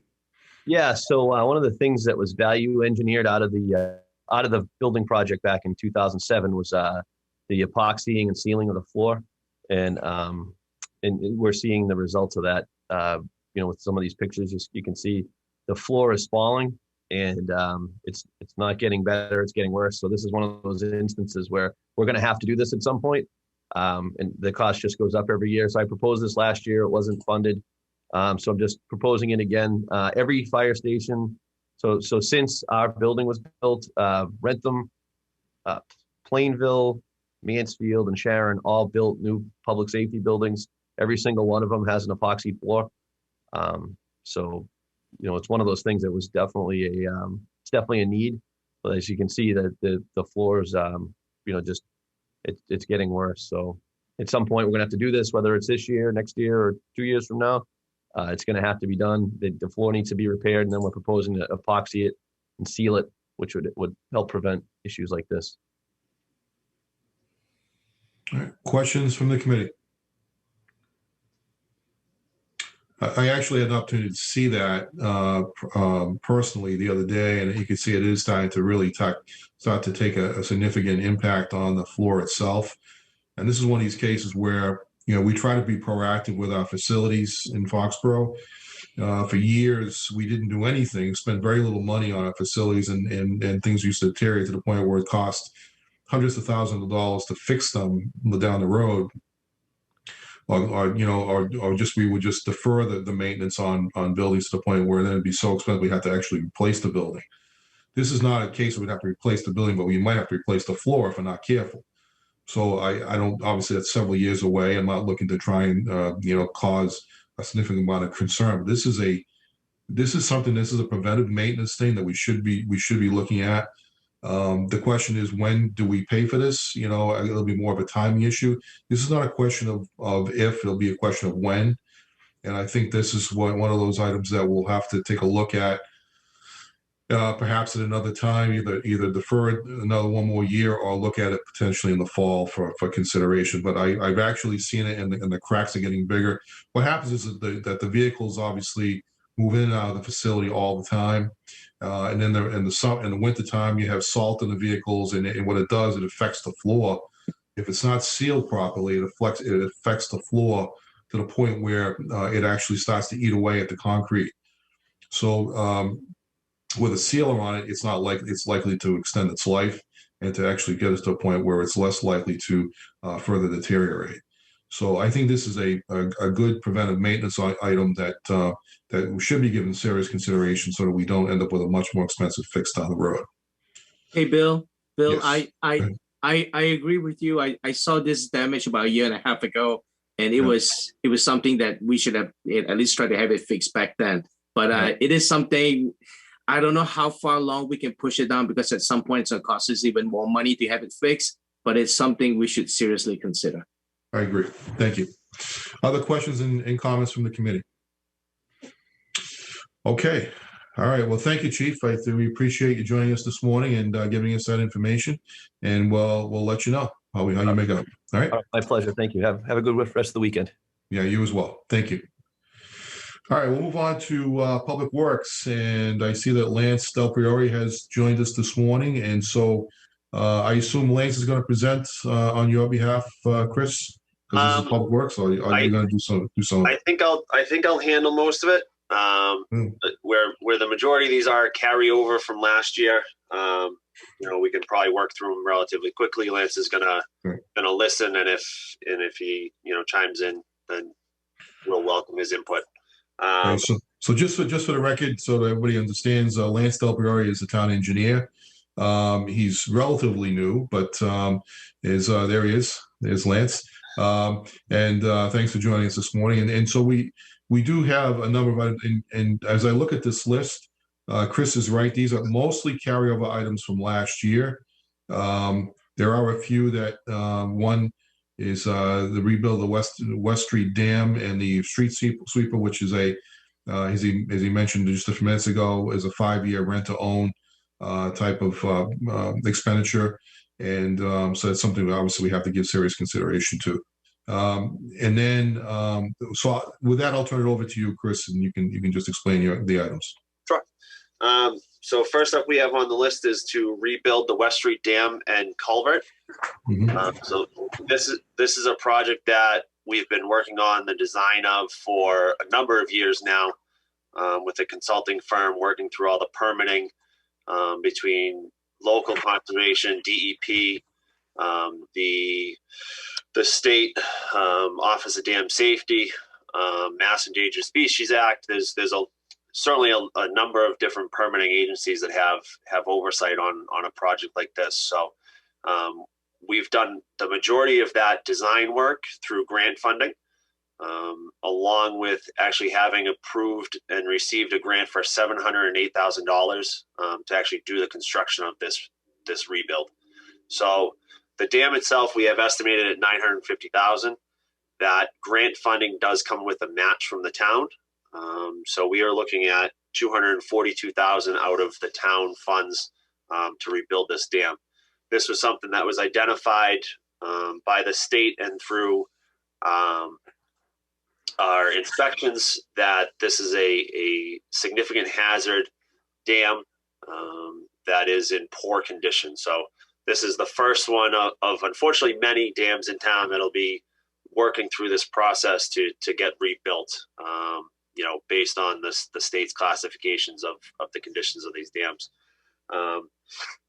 The upgrade will include a new culvert that'll meet the stream crossing standards for the state.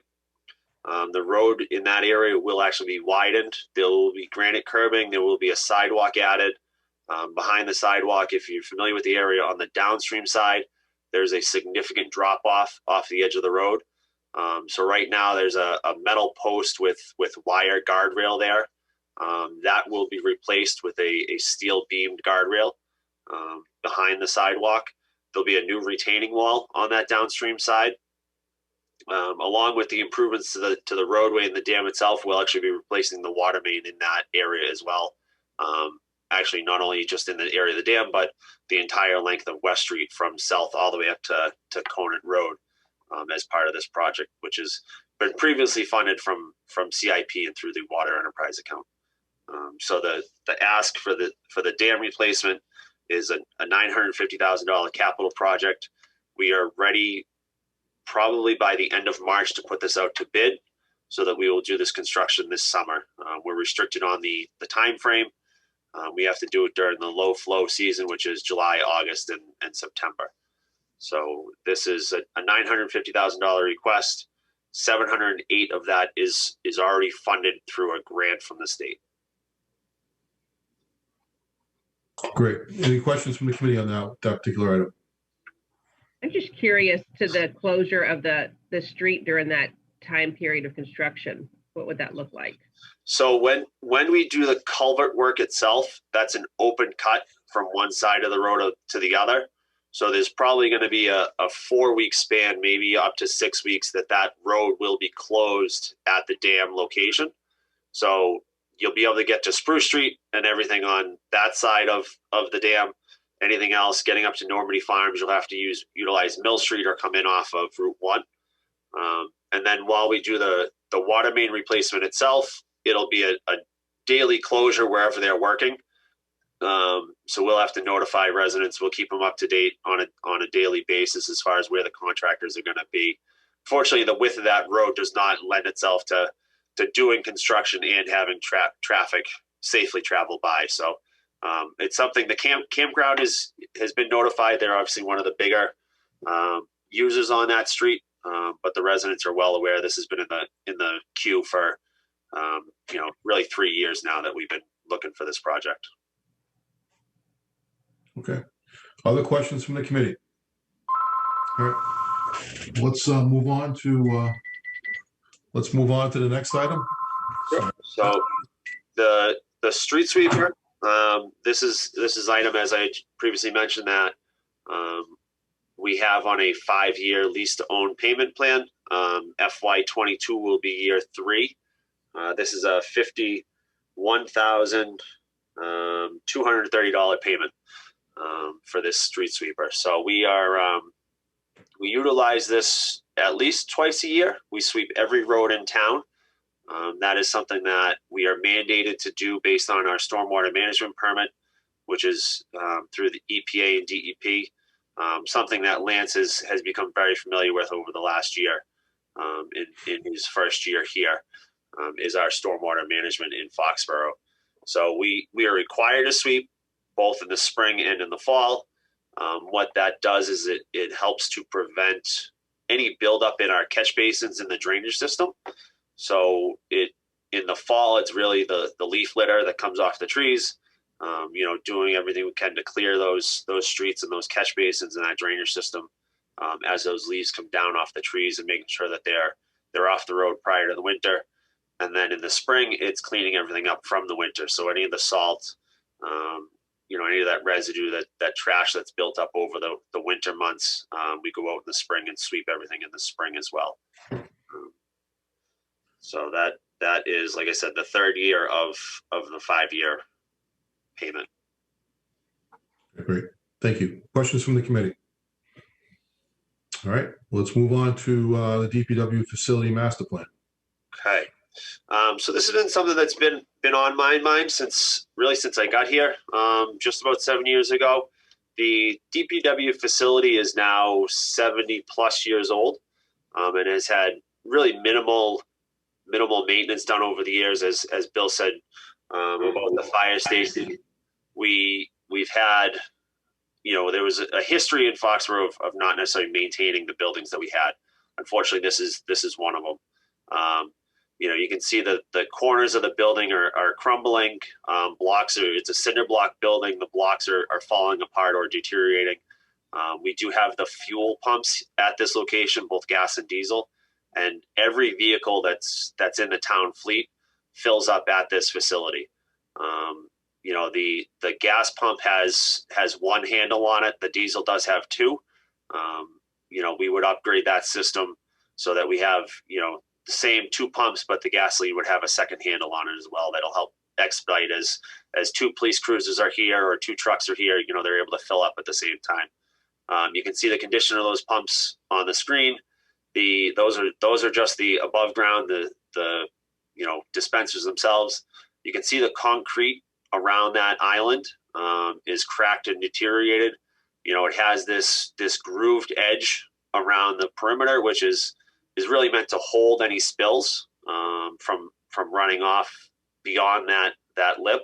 The grading of this, I don't know if it's changed over the decades, but the grading of that is not such that it will hold anything in it, along with the cracked condition of that. So we've received some estimates on what that would cost to repair. We're over $100,000 to do all of that work. To the right of that, you'll see another concrete pad. That's where the tanks themselves are underground under that pad. So that's where all the fill dispensers are, level with the ground. That concrete pad is also deteriorated beyond the repair. It needs to be replaced point. So one of the things I'm looking for here is to, do a study on the facility itself, on the site, to see, the garage, what the garage can handle as far as being renovated.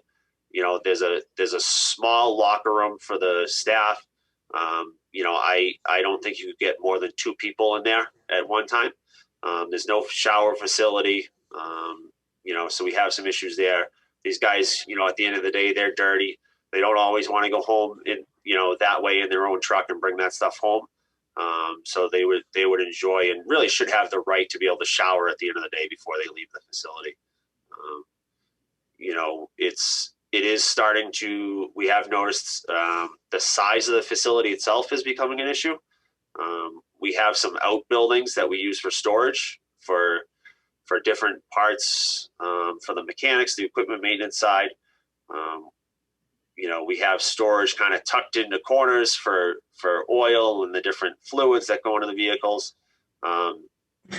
That we have changed this a little bit, what's showing there, where we have put the spill buckets under all of those 55-gallon drums to meet our stormwater permit.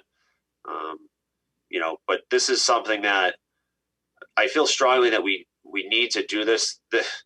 This happened just by putting the door up. The rails on that door and the door itself got to the point where just trying to put it up, it bent the panel out of that door the way that it did.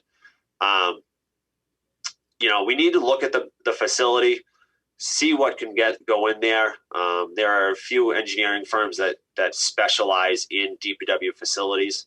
I have estimates from them to do a study, within the $35,000 to $40,000 range, to do a study on the building, on the facility.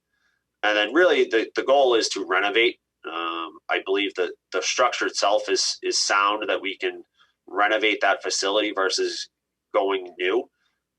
I know some of the DPWs around the state have been upgrading and building new facilities, and they're spending in the $20 to $25 million range to do brand new facilities. I'm not looking to go that direction.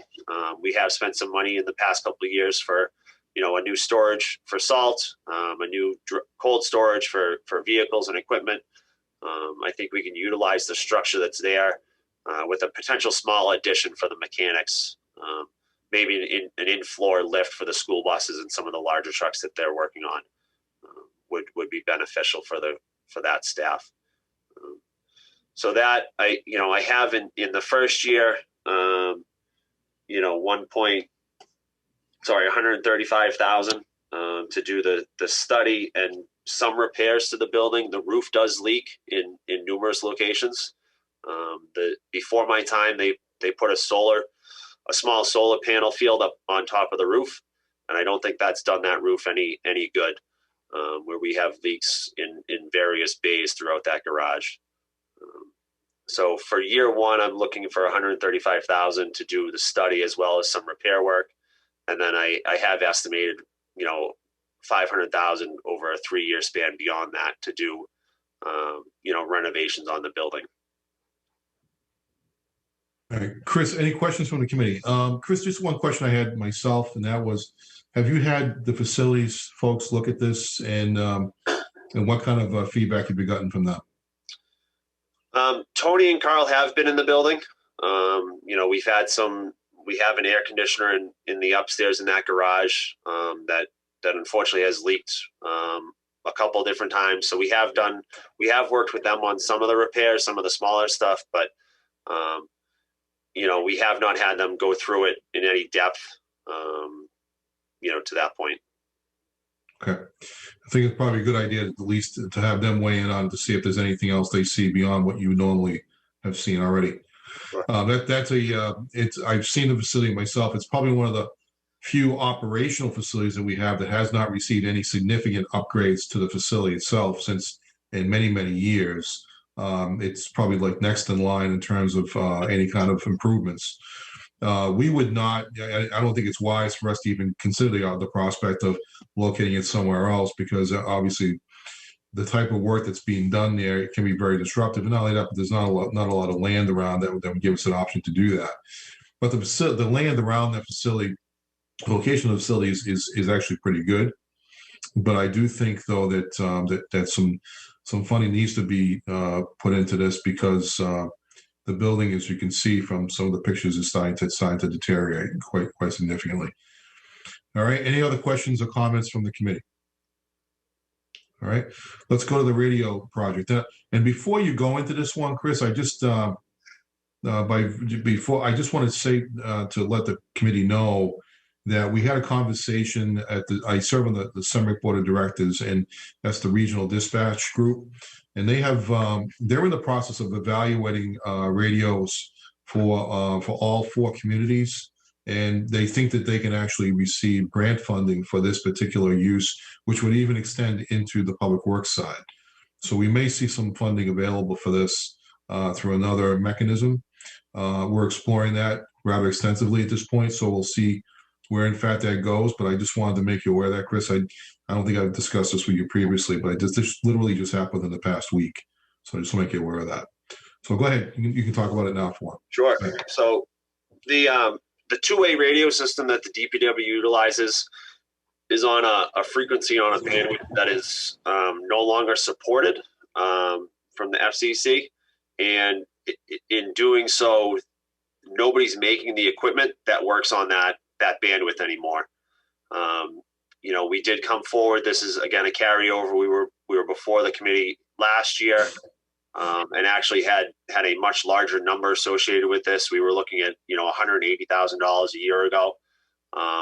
The system last time was based on a cell tower and type system, and it was going to be all new equipment, replace everything that we have in the trucks. We have since, actually it was the committee that kind of asked us to look at options. So we went back and looked at options, and in working with regional dispatch and local police, Ken Fitzgerald with the police department, looked at what our options were. This request would actually utilize an empty channel on the police department system. We would be required to put another antenna up off of the tower at the regional dispatch center on High Rock Lane. That would, allow us, the DPW, to take over that channel.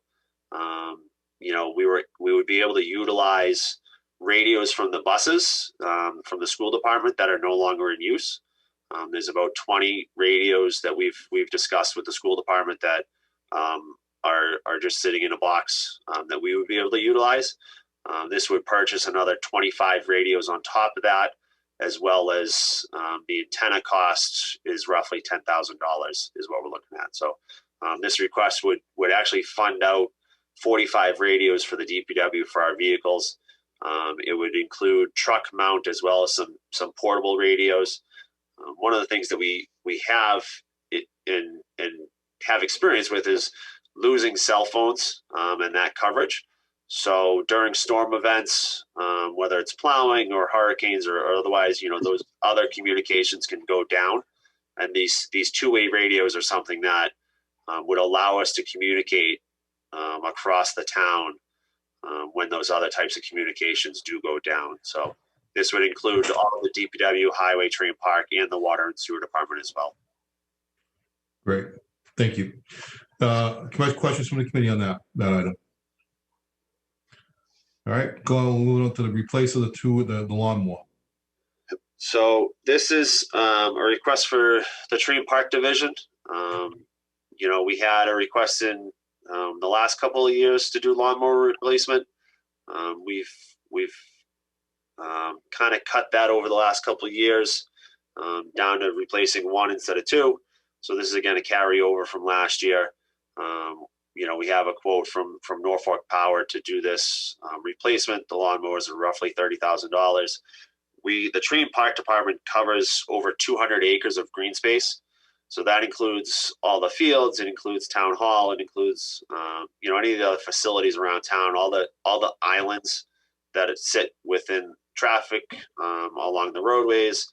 So this is something that's really critical. The lawnmower that we're using and replacing is 20 years old now, and as much maintenance as we do on that, it's time to be replaced, and will help us maintain the level of service that we've been providing to the town as far as that green space goes. Great.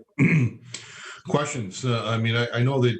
If anybody just takes a look around town, you can see what a great job that the Public Works, Recreation, or the Parks Division does in maintaining our facilities. They're very professional and very self-conscious, and really want to do a great job, and they show in their work. It really reflects in their work. So part of that is the fact that we provide them the right equipment to do that. And so this is sort of an ongoing effort to try and make sure that we support them in their role to provide that level of service that the community has come to expect. Okay, moving on. Let's take the next one, which is the replace the rollaway lift. So the rollaway lifts are actually 4 separate lifts that are utilized to lift the school buses, the larger dump trucks in the garage for maintenance and repair work. These lifts are closing in on 30 years old. They do require, as all lifts do, an annual inspection and certification from a third party to make sure that these are safe to be used throughout the following year. This is something that they use on a regular basis. I think I walk into that garage and at least once a week I see a bus up on these lifts. They work on tires, brakes, anything that they need to get the bus up off of the ground for. They utilize these lifts. I will say that in talking to Adam, the equipment maintenance supervisor, going through our itemized list, knowing similar to what everybody else is thinking, that money is tight. He did just get these lifts recertified recently, so we are covered for another year on these lifts. So this is something that we feel comfortable, and we talked about that we would be able to push off for another year. But it is again something that is needed. These things are, like I said, as they close in on 30 years old. One of these years they're not going to get certified, and then we're not going to have a way to get buses off the ground to do that maintenance work. But we are covered for another year. So as Bill Ukna said earlier, the DPW will understand if this gets pushed off for a year, and I will make that recommendation later. Okay, great. Moving on to the 1 ton, the 1 5-ton body and slide in sander. So we have a 2007 International 6-wheel dump truck. It's utilized, year round. One of the big things that we do utilize it for is snow and ice operations in the winter. The body itself is, rotted out. This is one of the few trucks we have. It's one of the older trucks that we have that does not have a slide-in sander. So the conveyor belt actually sits in the bottom of the truck, which is now all rusted out and is beyond repair. So this is something that the back half of that body would actually be replaced with a stainless steel body, and then we would put a slide-in sander in that truck. We would be able to utilize it year round by taking the sander out, and we'd be able to utilize it as a dump truck the rest of the year. for different operations, whether it's highway, tree and park, or even the water department sometimes borrows these trucks when they have main breaks and other projects they're working on. So this would again take that back, the dump body off, replace it with a new stainless steel body, and then a slide-in sander on top of that. Questions from the committee? Okay. All right. Well, let's move on to the next one, which is the replace 2 6-wheel dump trucks. Yep. This one, I'm going to cut this one in half right now.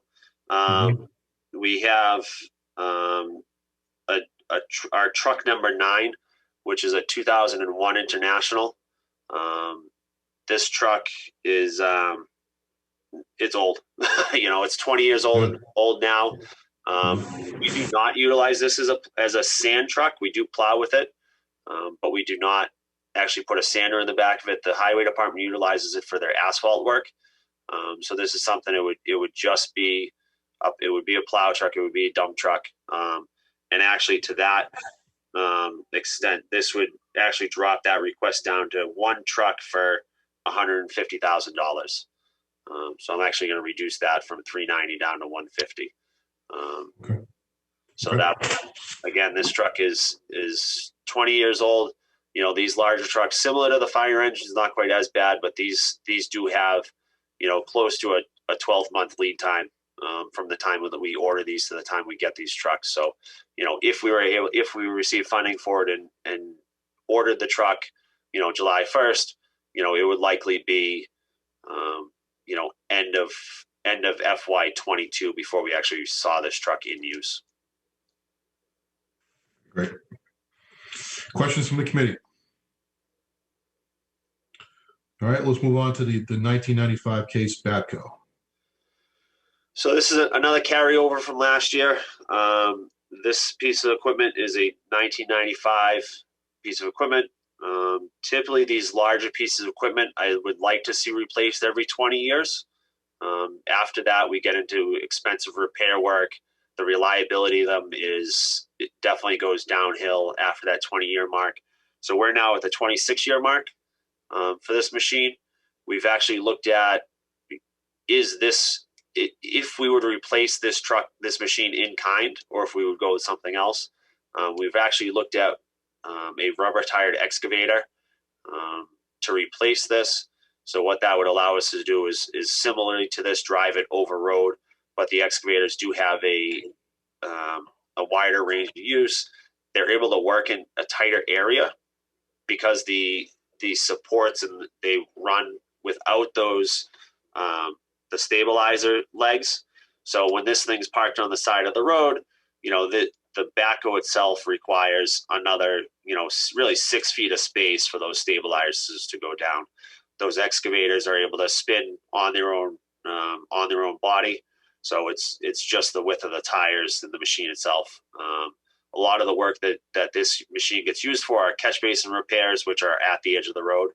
So we're able to, with a change in type of equipment, allow for traffic to pass while we're doing that work. Whereas sometimes on the smaller roads, this machine will take up the entire width of the road, and we're closing roads down. So again, we use this for drainage repair, sidewalk repair. The highway department utilizes this. This is the secondary machine. We do have a newer machine that is a 2011 backhoe. So this is the secondary, but this does get utilized when tree and park's out doing tree work, or they're doing work on the fields, and highways out doing work as well. Then this is the machine that would get used as a secondary machine. So that's a $190,000 request. And again, we would not replace this in kind. We would replace it with an excavator, a rubber tired excavator. Okay. Very good. Questions from the committee? All right, let's move on to this is the 1-ton dump one-ton dump truck. So this would replace a 2008 1-ton dump. This is the smaller trucks, similar to the one the vehicle, the inspection department is seeking. This is now 13 years old. Again, I would like to see these trucks every 10 to 12 years turned over. The type of work that these are being done, the atmosphere they're being exposed to, salt and otherwise, really lends themselves to being replaced every 10 to 12 years. So again, by the time we would order this truck and see it, we would be looking at, spring of next year. So at that point, it'll be 14 years old. The body itself is rusted out. So, we tend not to put stuff in the back of it because unfortunately there are holes in it. We have done some repair work on it. We do a lot of welding on these bodies when they get to that point to try to string them along. And then this truck also has some structural issues. The frame of the truck itself is starting to go on it and starting to rust out. So that is something that we were looking to replace. This is a truck. It's used year round on a daily basis. It's used during the winter for plowing operations. And we're looking at $75,000 for that truck replacement. Okay. All right. Questions from the committee on that? Let's go to the hot box replacement. Right. This is the last one in the general fund. So this is something we used to have 2 of these hot boxes. These are used for actually storing asphalt throughout the day. So what we can do is we can send this hot box, which is pulled on a trailer behind a truck, down to an asphalt plant. They load up to 3 tons of asphalt in this hot box, and it keeps that asphalt heated up through the day. Anybody who doesn't know, asphalt comes out at about 300 degrees from the plant, and it cools off. So anytime it gets down below 200 degrees in temperature, it really becomes unworkable and unusable.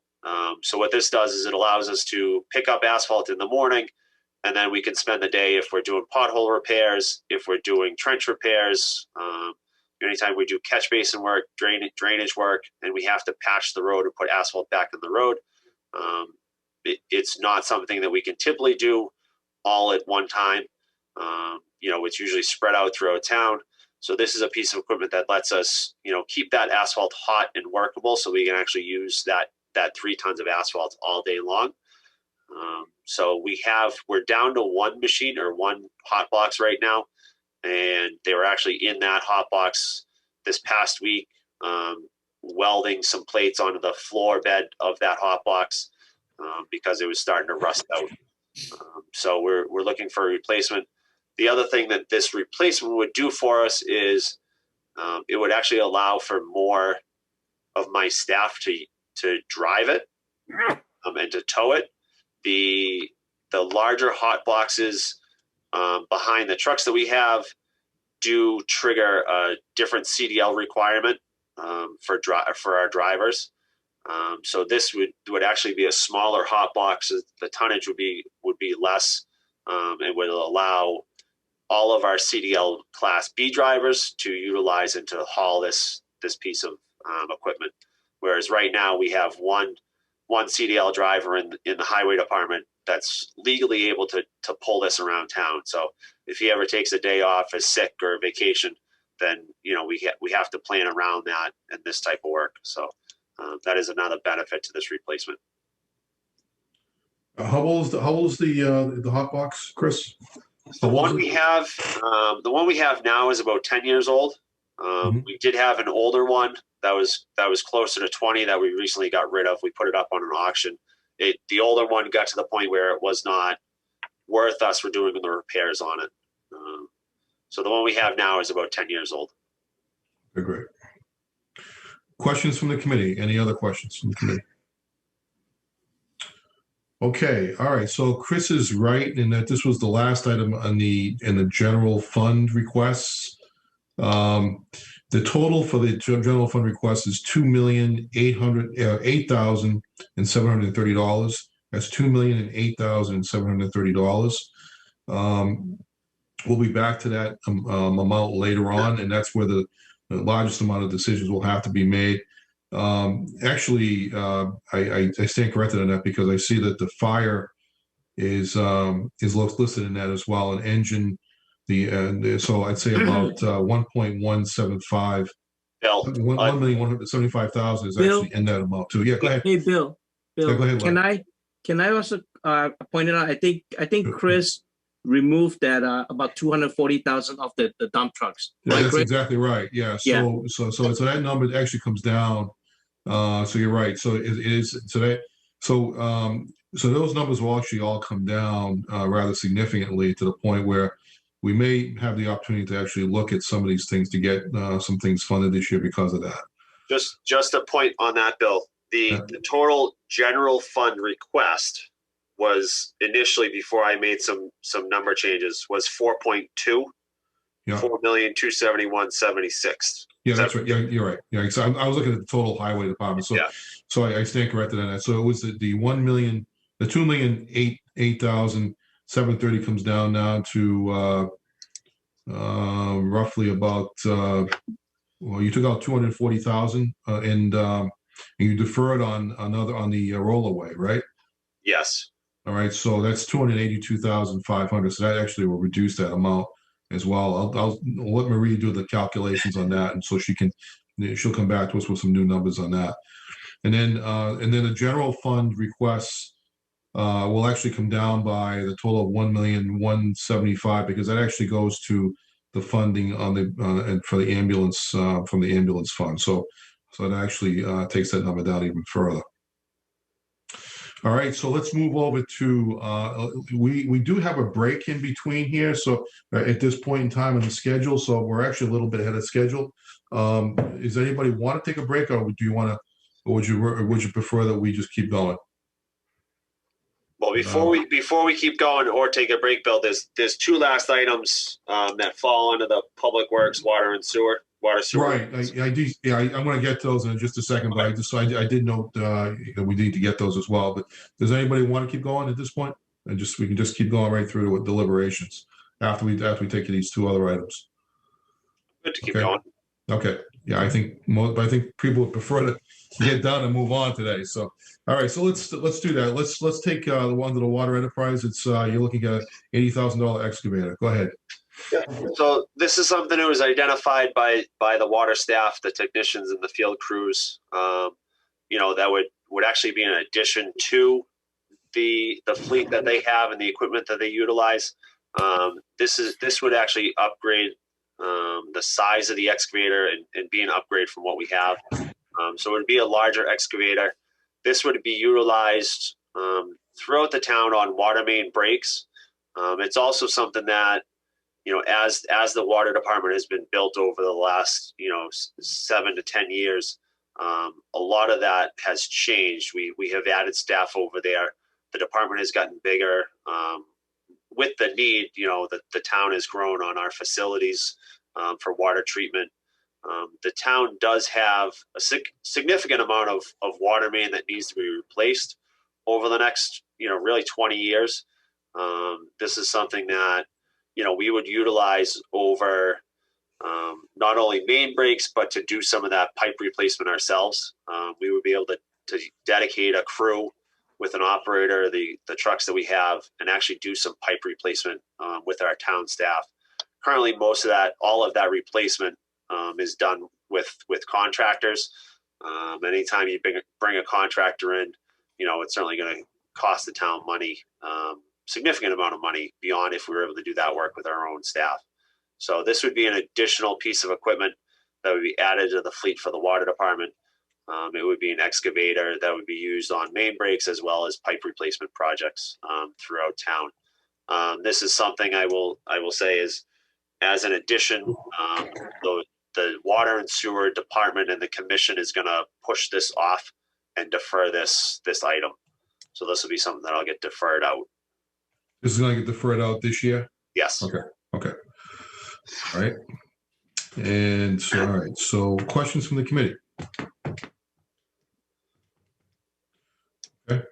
And then all right. So that leaves the Chapter 90 amount, which is actually provided to us by the state. So go ahead, Chris. Yep. So the Chapter 90 funding, for highway improvements comes from the state. They allocate funding to each town and city in the state based on road mileage, population, number of employees within the town itself. So it changes in a minor amount from one year to the next.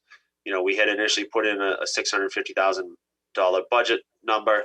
The state has since released what their FY20 allotment allocation will be to Foxborough. That dollar amount will be $623,656. And this is something that we can utilize on our public roadways for our maintenance, whether it's crack sealing, some design work for some intersections, milling and paving, any of the repair work on the town roadways we can utilize this funding for. Did I hear you correctly when the other day when you mentioned that you could potentially use some of that money for the West Street Dam as well? I could do that if that's the thought would be we have to match that that grant up to $242,000 out of town funds. This is something I could work with a Chapter 90 coordinator on for the widening, the sidewalk, some of the curbing work, some of the other work. We could utilize some of this funding for that. Okay. All right. Questions from the committee on this? All right. So Chris is correct. We did get a letter from the state the other day indicating that number is down a little bit from 650 to about 623. And that's based upon the calculation and formula that the state uses to calculate that number.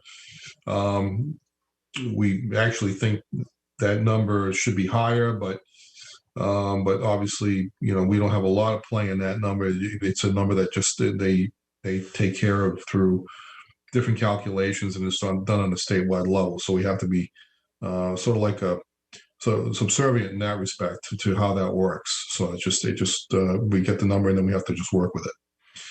All right. So any questions about any of the remaining items that we've just gone through? Any remaining questions on any of those items before we move to the deliberations part? All right. I don't see any questions that have come in from the public either. So we'll we will now turn to deliberations. And so I'm just doing some, so I don't know, Marie, are you on right now? Can you just take a look at what we have right now? I see that, we have as a total for the total general fund is $4,271,760. But that number is coming down now, right? So do you have a new number for that, Marie? Yeah, just 1 second. The DPW is going down by 237,500. Yeah, I actually took that down. I took the 35,000 out as well. So I had it to come down further than that. I had For the radio, okay. I had 150,000 for the six wheel, for the down for the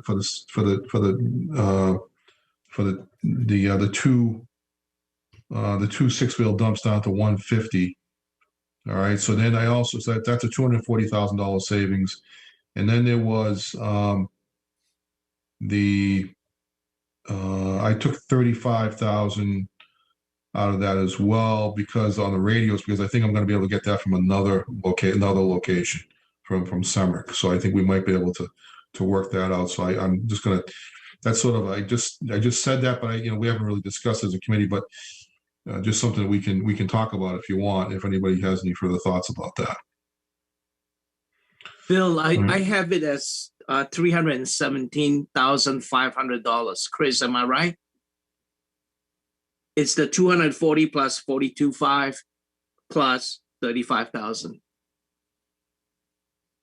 Yeah, the 42.5 is the other number that's to replace the rollaway lift, and so you're going to defer that. All right. So you have that, Marie? Yep. All right. The 42.5, the 35, and the 390 comes down to 150. So 240, 280, 2.5, and 35,000. Correct? That's 317,000. So that comes off that's 2,000, the 2,008,730 comes down to be 1,691,730. No, Bill, that's another $500. 1,691,230, right? Correct. That's the number? That's right. And to clarify on that funding source, the 708,000 of that 950 is from a grant, West Street Dam. That's right. So that comes down even further. So let's take that out. So that number comes down rather significantly. So can we subtract out that 708,000 too from that number? I'm at 983, 230. That's what I have to. Okay. Wasn't it going to be just one of the 6-wheel dump trucks? One of the 6-wheel dumps, and it'll be 150 instead of a half. Cutting that in half, it'll only be 150,000. Okay.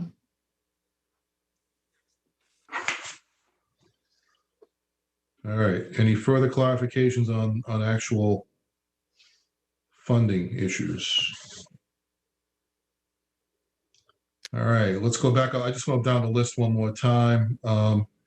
So we have the management information systems improvements, the 35,000 for the voting machines, the 150,000 for the demolition of the old state hospital laundry building, the body cameras at 79,520. The ambulance, which we'll take that out of the general fund because that's funded separately. The joint, which amounts to 1,175,000, but actually the request is down. Was it 625? Is that the total amount for the lease purchase? So each line is getting divided by 5. There'll be 5 years. So it comes down to 235K. 235K, 235,000 for that situation. So that's fine. So that gets reduced significantly. So that's good news. The replacement of the floor, 103,000. The pickup for the inspections department, 35,000, et cetera, et cetera. So we're looking at, so everybody's clear on everything we've gone through so far. All right. So what I'm going to ask the committee to do is that we provided each of you with a rating sheet. Each of the members of the committee a rating sheet. If you could bring up on your computer, there's a sheet that, and then it's a fillable sheet itself, which will give you the ratings of 1, 2, and 3. 1 being the fundable for this year, meaning this next fiscal year. 2 would be a deferral to the fall, and 3 would be a deferral to another fiscal year. Unclear as to what that would be. All right. So does everybody have that sheet? So we can, all right, do it's in your email. It would be in your email that was sent to you by Marie, I believe it was. Okay. All right. Yeah. So I'm going to ask you all to take that information, fill it in as to what your rankings would be, and then once you finish them, you could email them directly to Marie, right? Marie Almodovar. Yeah. So return it back to Marie as you fill it out, and then turn it back to Marie, and we'll take about 30 minutes to do that, and then or even less if you all come back on. As soon as you're ready and want to raise your hand, you can do that. And then if everybody, or just let me know, and then we'll send it back to you. Yeah, go ahead. Can I ask a question on Sure. the school department? Now, are we voting on 3 school buses, or are we going to vote for 4? Well, actually, the question came. I think what Bill had indicated is that the position of the committee should be that you support all 4, but whether you fund all 4 in this. For next fiscal year is another question. He'd indicated he may have the funding at the end of the fiscal year to fund one of them. So I think the question, I think the committee has to take a position on is, do we support all 4 buses being funded? And then how we fund them is still a question. Because he thinks so. Even if this committee were to take the position that all 4 are eligible for consideration or for funding, you could defer some of it to the fall. You could defer, actually, if he has funding within the budget for this fiscal year, he could still pay for it. And then, but as long as the committee has considered it and determined it to be a worthy candidate for consideration, then I think then they can fund it based upon their available funds, or they can be funded through the capital requests, the capital system. Is everybody clear on that? So if let's say I support all 3 plus 1, all 4 buses, should I then assign a number 1 on the school buses, and then let the funding be decided down the road? Yeah, we can actually finalize the funding after we take those votes. Okay. I put a 1 next to it if you feel so inclined to do so. Yep. And then we can because Bill added really a 4th option there, and that was to fund it within the existing fiscal year, which is something that wasn't under consideration before we put the sheet together. All right. So it's really it's an option which really we didn't talk about prior to that. Yeah, I think to that point, the committee needs to recommend, Right. if that's the decision, to recommend all 4 buses, and then we can discuss where the funding comes from. Because if we only recommend 3 of those move forward, then if the funding source comes from somewhere else, we would have to reconvene and vote for that 4th bus, to recommend that 4th bus, if I recall correctly. That's correct. Oh, okay, Chris. Now back to your items. Let's say the 2-way radio or anything else. Should we then just put either 2 or 3, since we're taking it off the voting for this year? Yeah, I think we just defer those based on the 2-way radios. We think we haven't. Well, I shouldn't say that. I think we need to vote to recommend those and support those, and then it's a matter of where that funding comes from afterwards.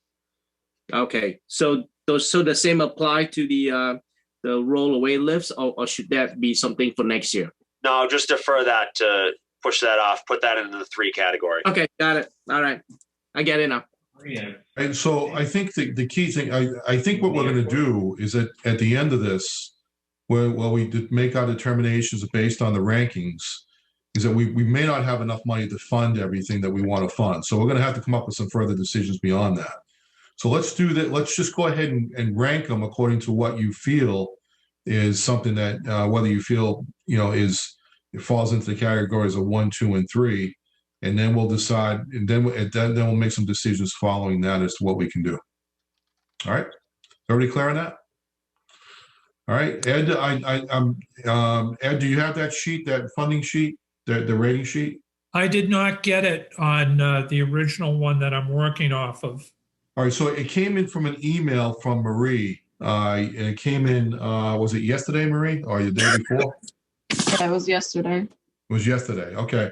And it's in a Excel spreadsheet that was attached to an email that came in. Let me see. It was yesterday at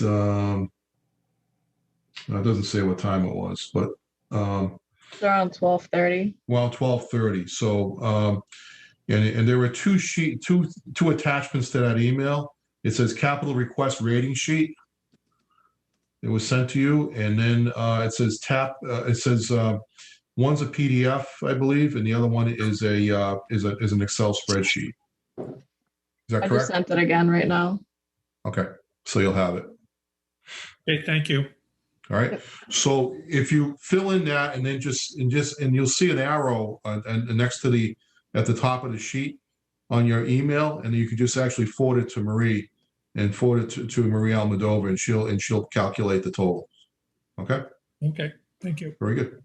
All right. So why don't we we'll take a few minutes, and then we'll be back in say about 15 minutes, and then we'll go from there. Okay. Thank you.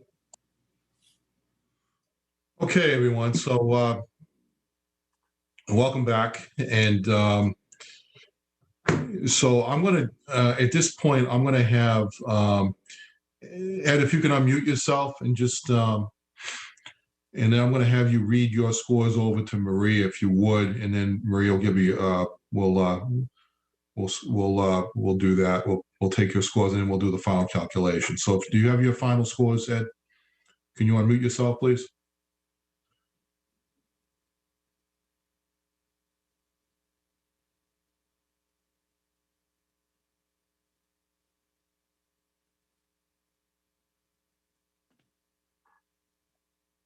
Ed, can you hear me?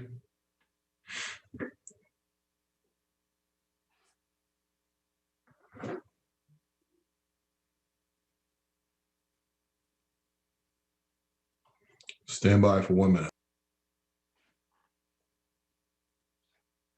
Hey, Marie, it's Larry. I sent you an email.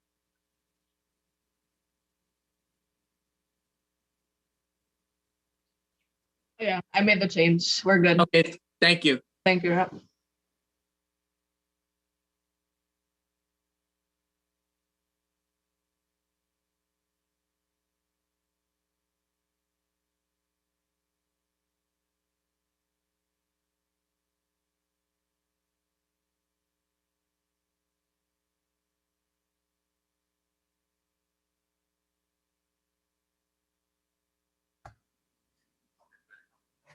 All right.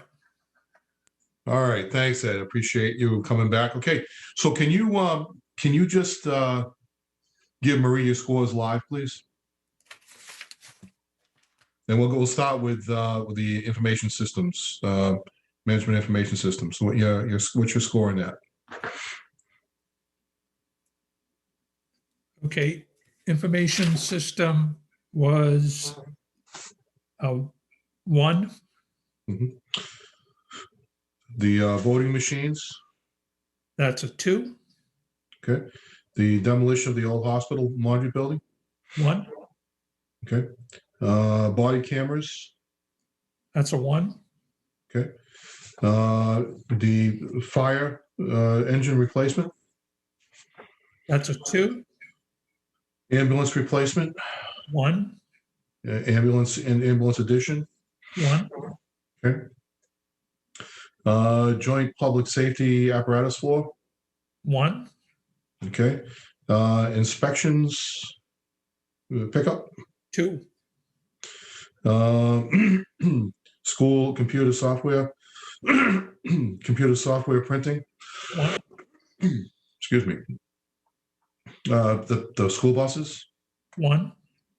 1. Okay. Copiers? 1. Music department equipment replacement? 2. And then public works now. Rebuild the West Street Dam? 1.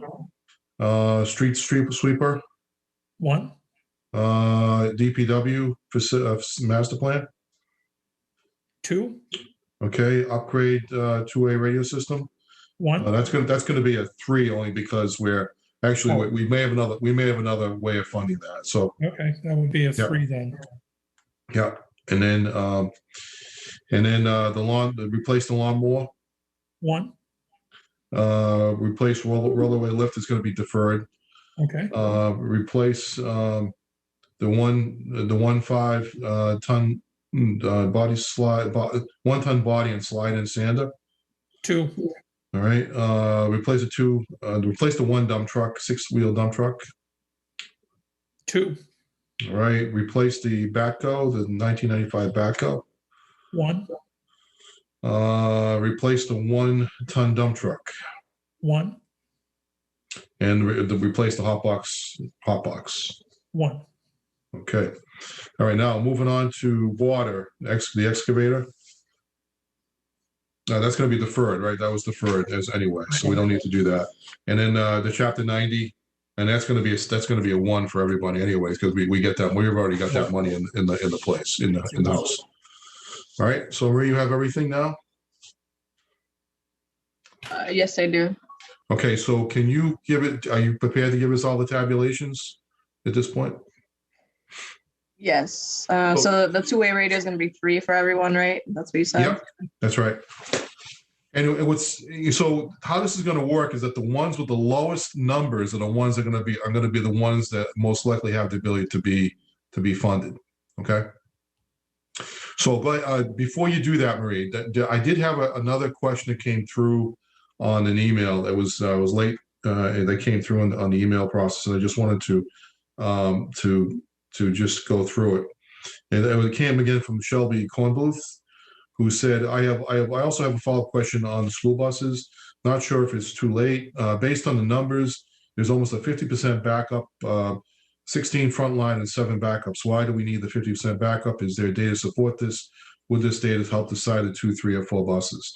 So I did speak with Bill Yukna in between while everybody was doing their scores. And the answer to that is that there really isn't 7 backups.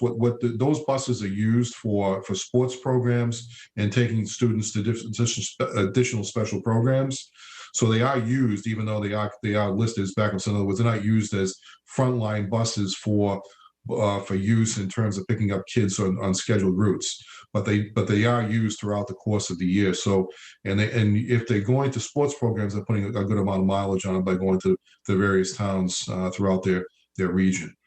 So those buses are not necessarily being not used; they're just being used in a different way. Is that fair? Is that a fair comment, Amy, to describe it that way? Yeah. So when you think about all of the extracurricular, going to sporting events, athletics, music, all of those things, those buses, we have to have them available. You think track and field going into the Reggie in Boston, that's where those buses are going to. Okay, great. Thank you. But thank you for the question. It was a fair question. All right. So, Maria, are you ready to give us the tallies? Yes. Okay. Do you want like the average or just the majority? I would say, well, how do you plan to present that? Go ahead. Can you describe that? Because I was thinking about if you go down the list, we can indicate. So I'll just go through and just list off which one had the lowest numbers. More. So the information systems, that was unanimously 1. Okay. The voting machines, 4 of them were 2s and 1 was a 1. So that one looks like it's going to be deferred to the fall.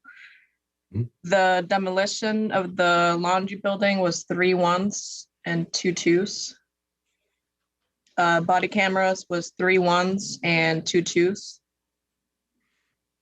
The engine, the 3 for fire.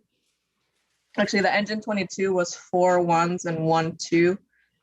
The 2 ambulances were all 1s. The apparatus floor, it looks like the majority was 2s. And so 3 2s, and then you have a 1 and a 3. The inspections pickup truck was 3 1s and 2 2s. The computer and software upgrades for the schools, the buses and the copiers were all 1s. The music equipment was 4 2s and 1 1. The West Street Dam was all 1s. The street sweeper was 4 1s and 1 2. The DPW facility was 3 2s and 1 1. The 2-way radio, it's all 3s. Can you go back to that? Can you go back to that? The DPW facility. The facility was 3 2s and 1 1. So that's only 4 4 scores. 2s. I mean, sorry. 4 2s. Okay, 4 2s and 1 1. Okay, great. Thank you.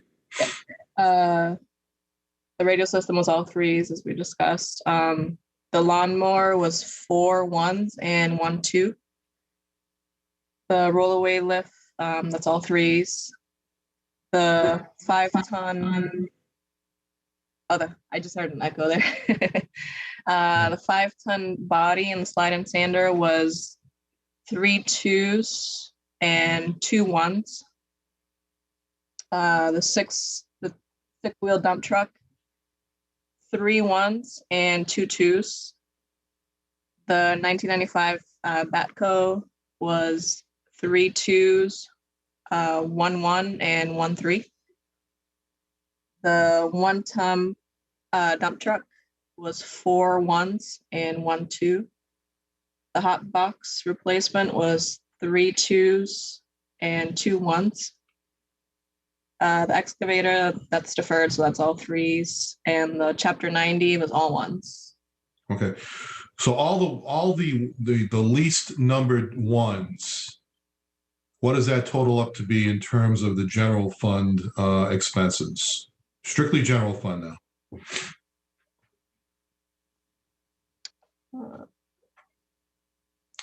So that would be probably all the 1s and 2s, or anything that has a majority of 1s. I would think would be the ones that would come up with the least amount.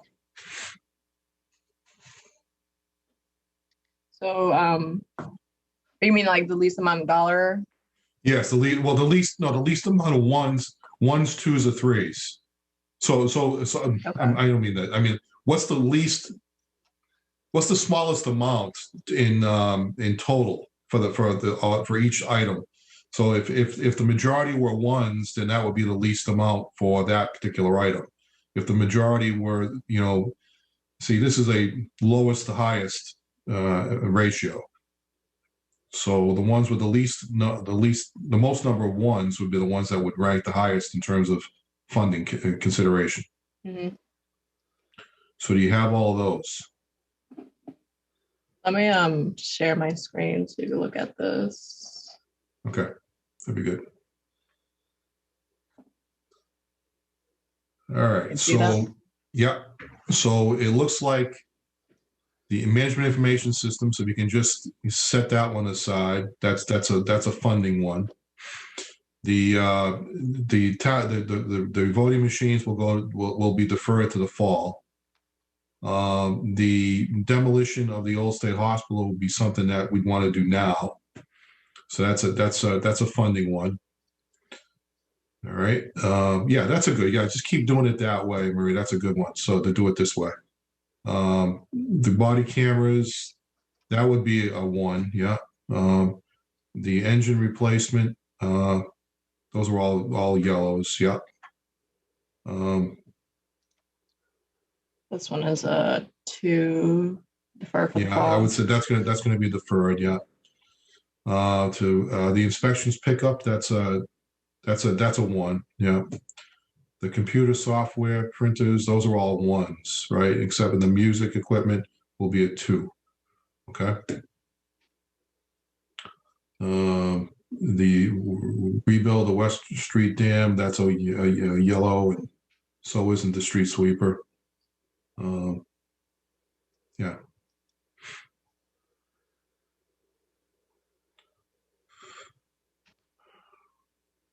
Okay.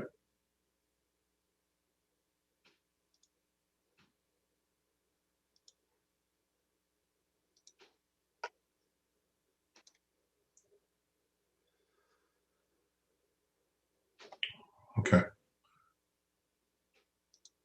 It's deferred. And that's okay, great. Excellent. All right. So by doing this right now, what we need to now is to determine how much we can actually fund. So the question now becomes, let's take the fire department stuff out, because that's a little misleading in terms of how that works, because that's actually not part of the general fund. All right, so I don't know if that can be taken out. Yep.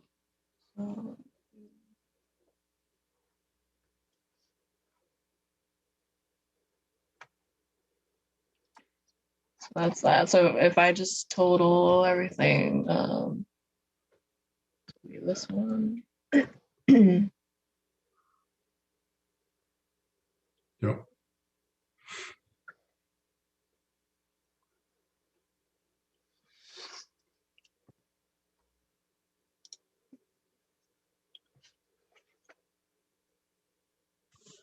So the 242 would possibly be coming from chapter 90, right? It's possible, but let's just see what it looks like now. We'll talk about the funding strategy after that. Okay.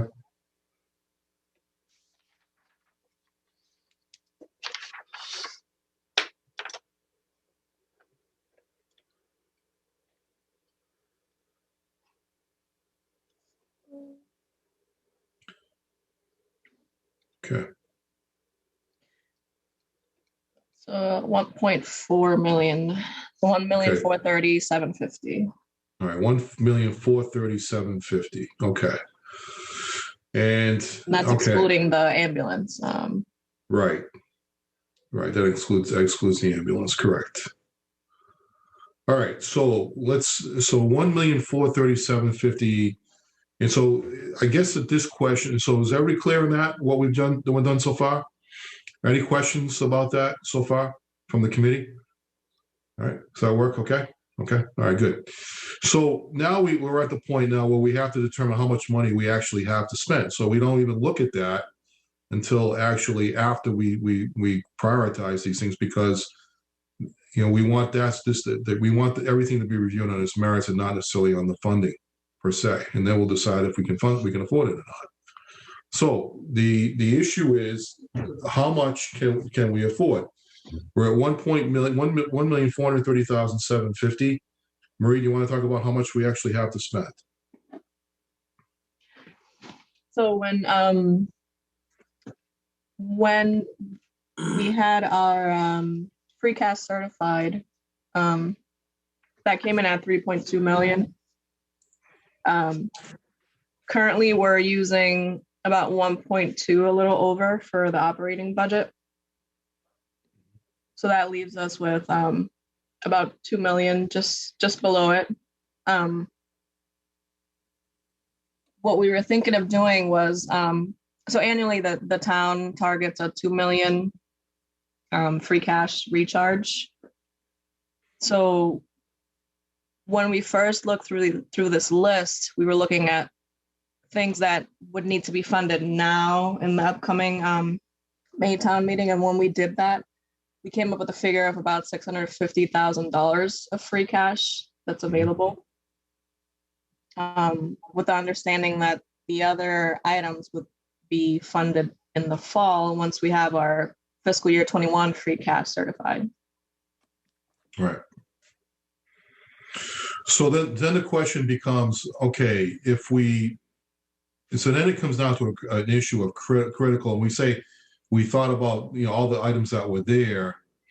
The question then becomes, okay, which things are considered to be critical and have to be funded in this fiscal year, for the beginning of next fiscal year? And I say that because, does it make a difference between it gets funded in May, or if it actually gets funded in October, November?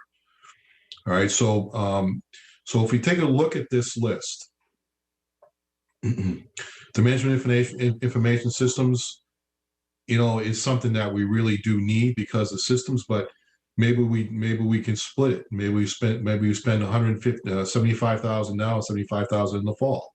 That's an option. All right. I'm just talking about this strictly as options now for everyone in the committee. All right. The $150,000 on the state hospital property. Does it have to be? Is it critical to be done between now and or does it have to be done in the fall? All right, and the answer is, I'm not sure. That's something I want to hear from the committee on. The body cameras, same thing.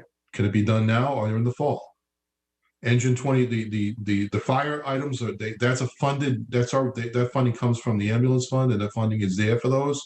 And we're only asking for 235 out of that fund to do that. So we think we can afford that. The floor replacement, that's to be deferred anyways. The inspections pickup, is it critical that it gets done now, or could it wait to the fall? All right, to be determined. The school buses, or the computer software upgrades. Well, it's interesting on this one because actually that number, that 328 number is actually a smaller number, because Bill mentioned that he could do three. He's only looking really for funding for 3 buses now, so that number actually does come down. 46. What is it? It's 140. 246. It's 246 now. Okay. 3 buses. Okay, so we can take that number down right away. So that helps us a little bit in that situation. All right, the copiers, I mean, he's at the point now where we didn't do it last year, so we really have to do it this year. So that's an operational thing, so I think you have to really think about that. The West Street Dam, that's a grant we have to fund it. So the question is, Chris, do you have any thoughts on that before we proceed any further on that? Yeah, I mean, I think with that, that we talked about it a little bit earlier, I could use the Chapter 90 funding for that. The other thing I was thinking was, I know last year, or I guess this year, we deferred both OPED and the road money from the meals tax. Yeah. I don't know the thoughts on the OPED. If there's a thought on making any payment for current fiscal year out of what we've collected, or if that funding that's come in from the meals tax could be used to cover that expense too. We won't know that answer till the end of the fiscal year, and we actually do an evaluation of that, and then it's really an indication where we are with free cash. Also, if we get money from the federal government, that might help us with that situation, and it could help our free cash position even further into next fiscal year. So again, that would be something I'd be inclined to agree with you. We spend the money out of Chapter 90 and then maybe refund that loss to your account back in the fall once we have a better understanding of that. Okay. Sure. The street sweeper we have to do because it's a bond payment, or it's a lease payment, so we have to do that. The lawnmower, I'd love to do it, but is it critical? Is it not working? Is it not operational? The answer is no. It's still operational. The thing is to replace the two-wheel dump trucks. Again, is it critical right now? I don't know. I didn't hear that from Chris. I heard he said he needed it, but I didn't say it had to be done in this fiscal year for next fiscal year at the beginning versus the fall. Replace the one-ton, same thing with the dump truck. So you can see that we have a little bit of flexibility in these figures at this point. The question is how much flexibility and what does it come up to be? So I want to hear from the committee. What are your thoughts on that as we just went through this? Anyone? So I think, going to some of the DPW items, if we pull the 242 out of the general fund, and it's either a Chapter 90 we can earmark that for Chapter 90 funding. Okay. And if the meals tax, if the free cash lends itself after we close out FY21 to refunding that balance, then I'd be comfortable with that. So can we effectively put that into the 2 category in a sense? Because you're effectively going to refund it again. You're going to fund it through your existing through Chapter 90, but you're looking to try and refund that again in the fall. Yeah. All right. Yeah, we could pull that, move that over. Okay. Very good. All right. Thank you, Marie. And then, so now we're looking at a $1.1 million number. Let's go back up to the top again. What is everybody's thoughts about the management information systems? I don't think that's a choice. I think that's something in order to stay current with all of our machines, and that's something that has to be done in the technological world we're living in. I think I'm inclined to agree with you, Amy, on that. I think that's one where we've deferred on that a few times, and now we're getting to the point where we don't have the ability to support the information, the system anymore. So if we don't do it, it could really hamper our ability to get stuff done. I really would recommend you don't split it up or put a portion off Okay. all, because again, a lot of this equipment we're not going to be able to purchase or scale it down, right? So Okay. it's not like purchasing individual computers where we could purchase 80 or 75 now and the other 25 in the fall. Like this equipment, we won't be able to purchase the equipment we need to actually accomplish the objective, unless we have all of the funds available. The other piece is in terms of procurement.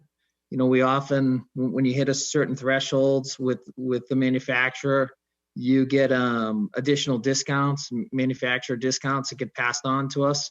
So if we break up the cost of the project, we may lose out on these discounts, which tend to be an additional 20 to 30%. So I definitely wouldn't recommend that at this time. Thank you very much. And I appreciate the input, Aaron. That helps. That's very helpful. Thank you. All right, so let's go to the demolition of the old state hospital laundry building. I'd love to be able to do that right now, but I'm not sure that we're in a position to do that. So it would be my recommendation to everybody that we defer that to the fall. And the reason why is because I do think we'll be in a better position to deal with that then, as opposed to dealing it right now. I mean, what's everybody else's position on that? Does everybody agree with that or disagree? I mean, I do think that it's a liability, and that we, are we going to end up seeing that we're short-sighted in the future by not taking care of it? We've been talking about it for a couple of years based on, the circumstances around it. And at the same time, it does provide additional space for the town. I just, how long do we continue to put it off when it is a safety hazard for students and for families, and that particularly that live around there? I do think I'm inclined to agree with you, Amy, but just the problem is that I just don't know that we have the ability to do it right now.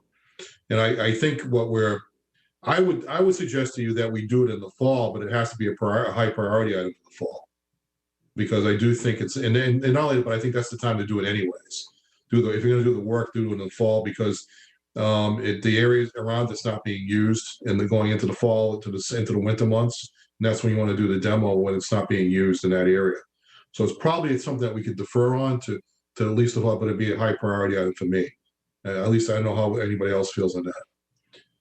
Any other members of the committee? How do you feel about that? No, I definitely think it's a high priority, knowing how much time we spend down there, as well as the facilities group. The evidence that the kids are getting in there and spending significant time in there on a regular basis, it definitely needs to be a high priority. My only other thought, and I don't know that the numbers would actually work, but would be to split it and do the abatement, approve the abatement now, and defer the demo in the fall. That's a new option. I didn't think about that. So what's the abatement cost? Well, Bill he's somewhere, 85,000 would get him to do that abatement work, is what I heard from him. Well, I think he said what he said was it's between 65 and 85. So if we use 75 as a number, we might be able to get it done. So if we take that number down to 75, and Marie, can you just adjust that? So 75 now, 75 in the fall. That gets us committed to the project fully in some respects. Going to the body cameras, I've told the chief on multiple occasions that I support this request. I'm sorry, before I finish that, does everybody agree with that approach? Before I do, I don't want to just speak on my behalf. Does anybody disagree with that approach on the demolition of the old state hospital? Okay. All right, very good. The body cameras, I've told the chief on multiple occasions that I do support this.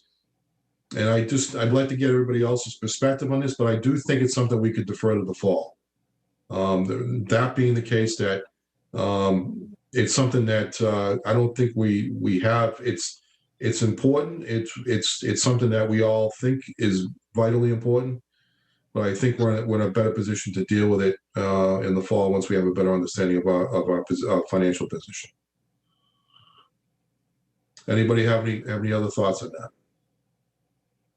I don't know, Bill, if indeed the stadium opens up and we have full football season and other special events, I think that's the risk that Mike's trying to get across, to have that availability rather than running into a jackpot.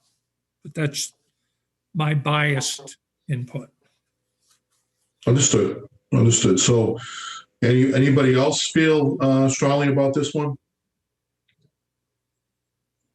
And we can always leave it there for the time being, and then come back to it later. Bill, it's Larry. Larry. I'm I voted for one, but if it's a high priority for fall, I'm okay with that. Okay. Anyone else on the committee on that one? I do think it's a priority, and I'm with Larry as far as I had the one as well, but if it can be prioritized for the fall, particularly where Chief Grace was saying there's not the cameras in the cars either. So we know what's been happening in our world around us. So it is something that I would consider a priority. So, but you would prefer it to go, you'd be okay if it went to the fall? Yes. Okay. And I'm going to go to Chris. Any thoughts on that? No, I put it as a defer to the fall. So if that's where it ends up, I'm comfortable with that decision. Okay. All right. Let's look at that for now, and then we make it. Let's see if we can always revisit this. I mean, this is just this is the whole deliberation process now, how we get to this, make these decisions. So the fire trucks, the replacement of the engine and the two ambulances, that was going to be done as a package lease purchase arrangement. So and that's the total impact would be $235,000 roughly around there, because there's still a 1% cost on the roughly about a 1.5% cost on the use of the money, but it's something we can afford. The next one would be the inspections pickup truck. I mean, that was actually funded in last year's plan, and then we took it out afterwards because of the other concerns. But that vehicle is getting close to end of life, so I would leave that one in if we can. But anybody have any further thoughts on that? I mean, it could conceivably wait for the fall, but I don't think it'll make a big difference either way. But so if we have to, we can defer on it too. But I think if we could do it, it doesn't. I'm okay with it. I'm okay with this one going either way.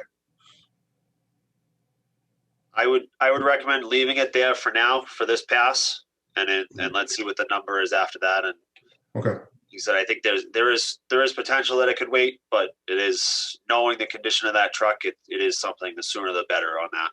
Okay, fair enough. Your thoughts on that is really critical to this discussion. I appreciate that, Chris. All right, so let's going to the computer software. I think you got to do those upgrades. The school bus is down to the school bus is now at 242. 246. 246 rather. Okay, so. And we're at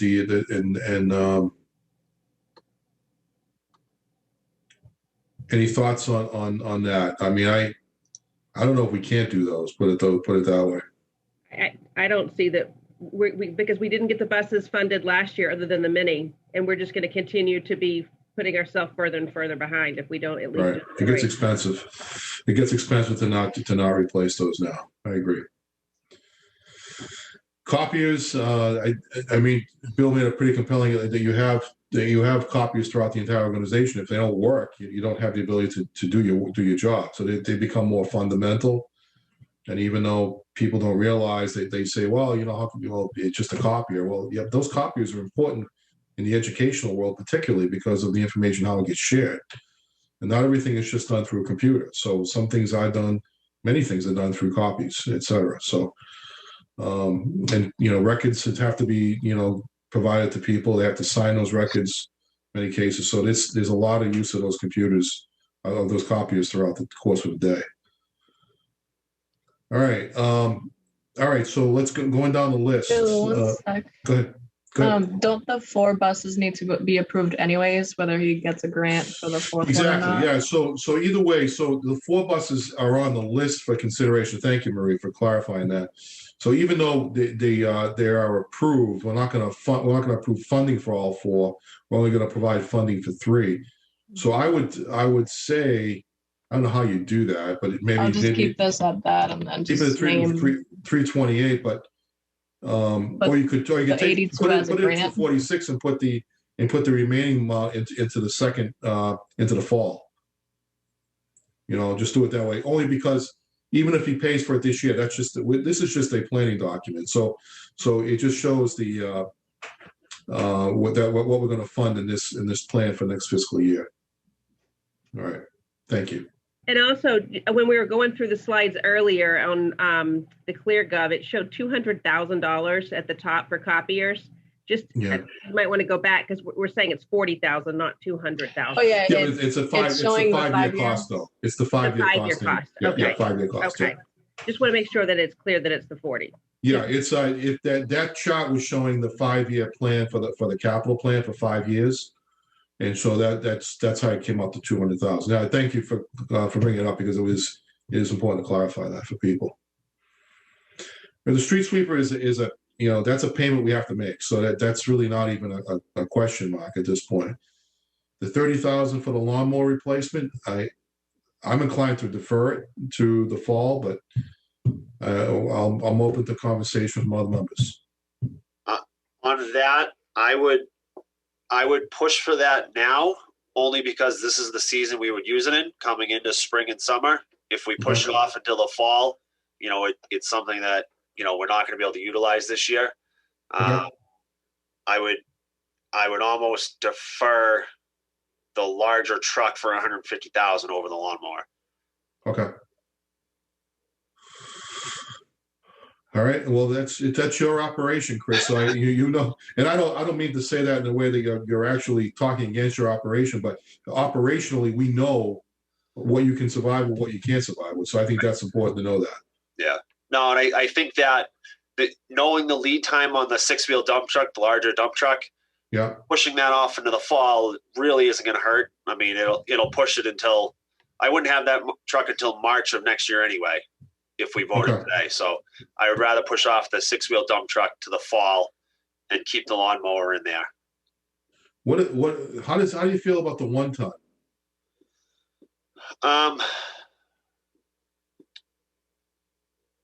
We could defer that to the fall. Okay. And then, this is a conversation I had with my staff, the supervisors that I went through the budget with, was, there's a good chance that a lot of this stuff is going to get deferred to the fall. If it's still FY22, that's an important step for us. So what's the lead time on getting a mower? Is it a long lead time for a mower? No, that stuff we can get within a week or two. Okay, good. All right, that's good to know that. So let's go back up. So now we're at 727,000 in terms of funding at this point. Bill, can I ask a question? Sure, good. And I know we're trying to get to about 650,000. So Chris, that $75,000 demo for this year, if we do it, what's the 75,000 for? So that'd be the abatement on the building. Yeah. So that would actually be hire somebody to go into that building and remove all the hazardous material out of it, which would line it up to actually be demolished and removed after that.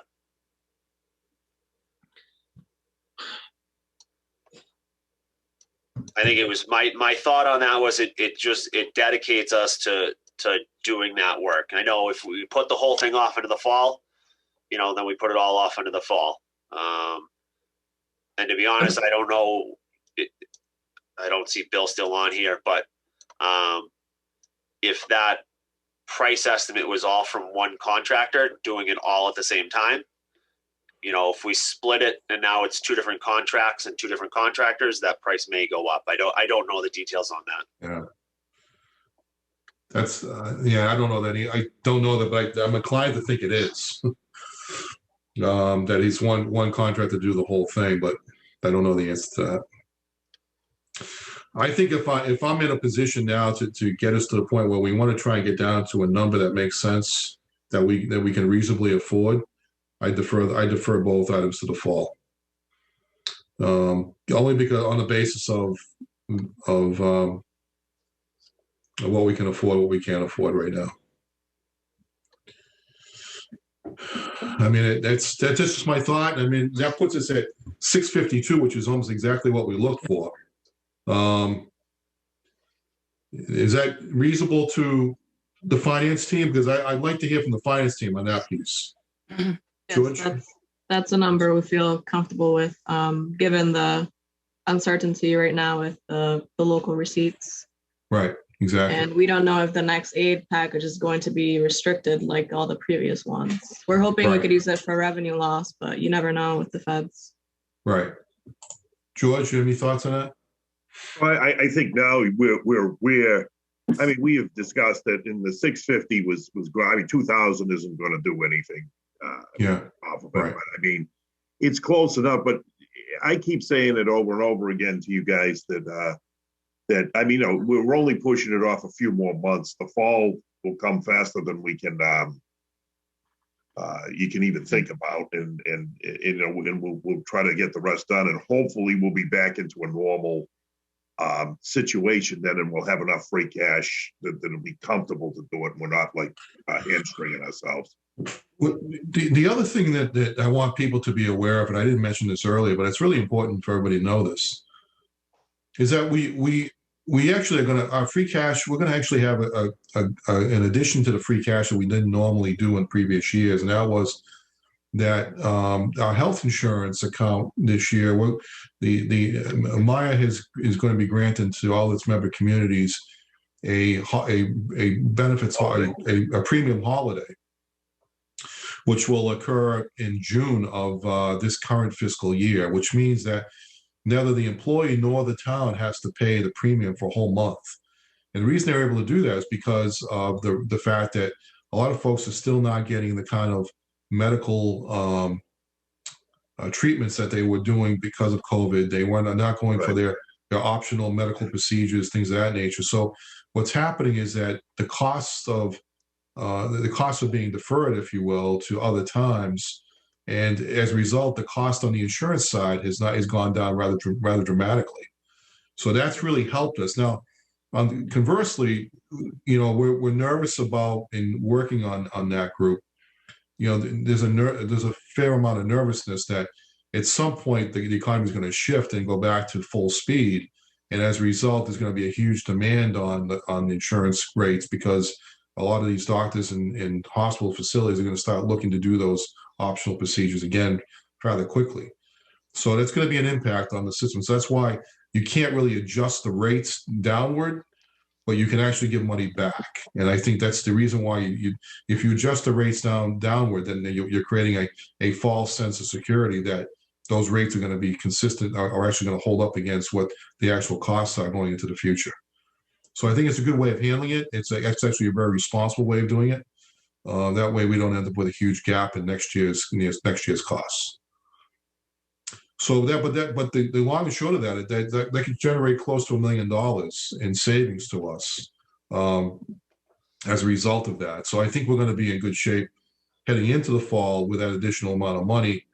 And then that assumes, of course, everything else stays the same, and that we don't have any big surprises on the revenue side, or we don't have any big surprises on the budget side that we have at the last side. I mean, on the budget side, operationally, we're doing fine, but I think the revenues are still coming in piece by piece. But it looks like we're consistent with what we had planned for, at least up to this point. And I don't think there's any surprises yet that we haven't anticipated. So all things considered, I think we'll be okay going into the fall.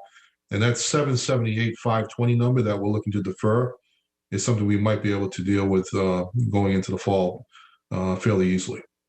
So if by meeting now and going over all these items, the committee doesn't necessarily have to re-meet again over this, because you've taken the action to consider all these items, and that you're now looking to try to defer these, to take action on these now, as well as defer some of these to the fall.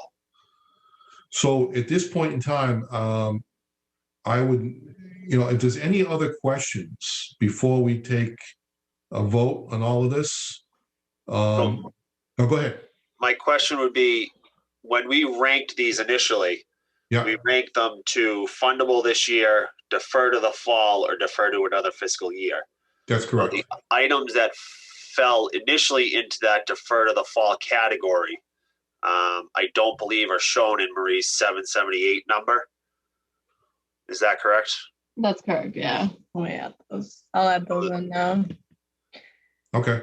That would be the only thing that I just want to clarify that, Yeah, that initial 1.4 million, we got it down to 652,000, with the thought that the remainder would defer to the fall, but we had initially voted to defer other items to the fall that I think should be in the mix. Now, I don't think they take the same priority as the stuff that we voted as need to fund this fiscal year, but I think we should still, when the fall comes around, we should still consider those other items. Yeah, I think that's a good point. So thank you for clarifying that. That's really good information. So that number is close to 1.5 now, 1.4 rather. So if that's the case, then we may have to meet again just to see if we need to take further action to defer items even further. But I do think at least we'll have a better understanding of some of this stuff going into the fall. So I think we'll probably call another meeting in September to take a look at this to see where we stand. I'm not sure if we'll be certified in our free cash position by then, but at least we'll have some sort of an indication. Marie's been doing a pretty good job of sort of getting a good handle of where we are trying to close the books by then. So I think we should be in at least a preliminary understanding where we are at that point. Is that fair to say, Marie, by September? Yeah, it all depends on because on the DOR too, sometimes they take forever with the balance sheet. But I think by early September, I should have a good idea of I should have a good estimate of the free cash that we could use. Because usually the way it works is we do our own estimate on the estimate, and then we pass it along to the DOR, and 9 times out of 10 we're like off by maybe $100 or so. Okay. All right. Okay. All right. So that's where we are. Does anybody have any further questions or comments about this? This has been really helpful this morning. I really like the way this shows up too. It gives you a good perspective of how everybody, how everything's ranked out at the end as well. So, all right. So at this point in time, I'll accept a motion to approve the amount of $652,230 for consideration for the fiscal 22 capital plan. From the general fund. Want to add From the general fund, right. I'll make that motion. Okay. And I'll second it. Okay. All those in favor say aye. Roll call vote. Yep. So it'd be Chris. Aye. It'd be Marie. Oh no, sorry. So Amy. Aye. Larry. Aye.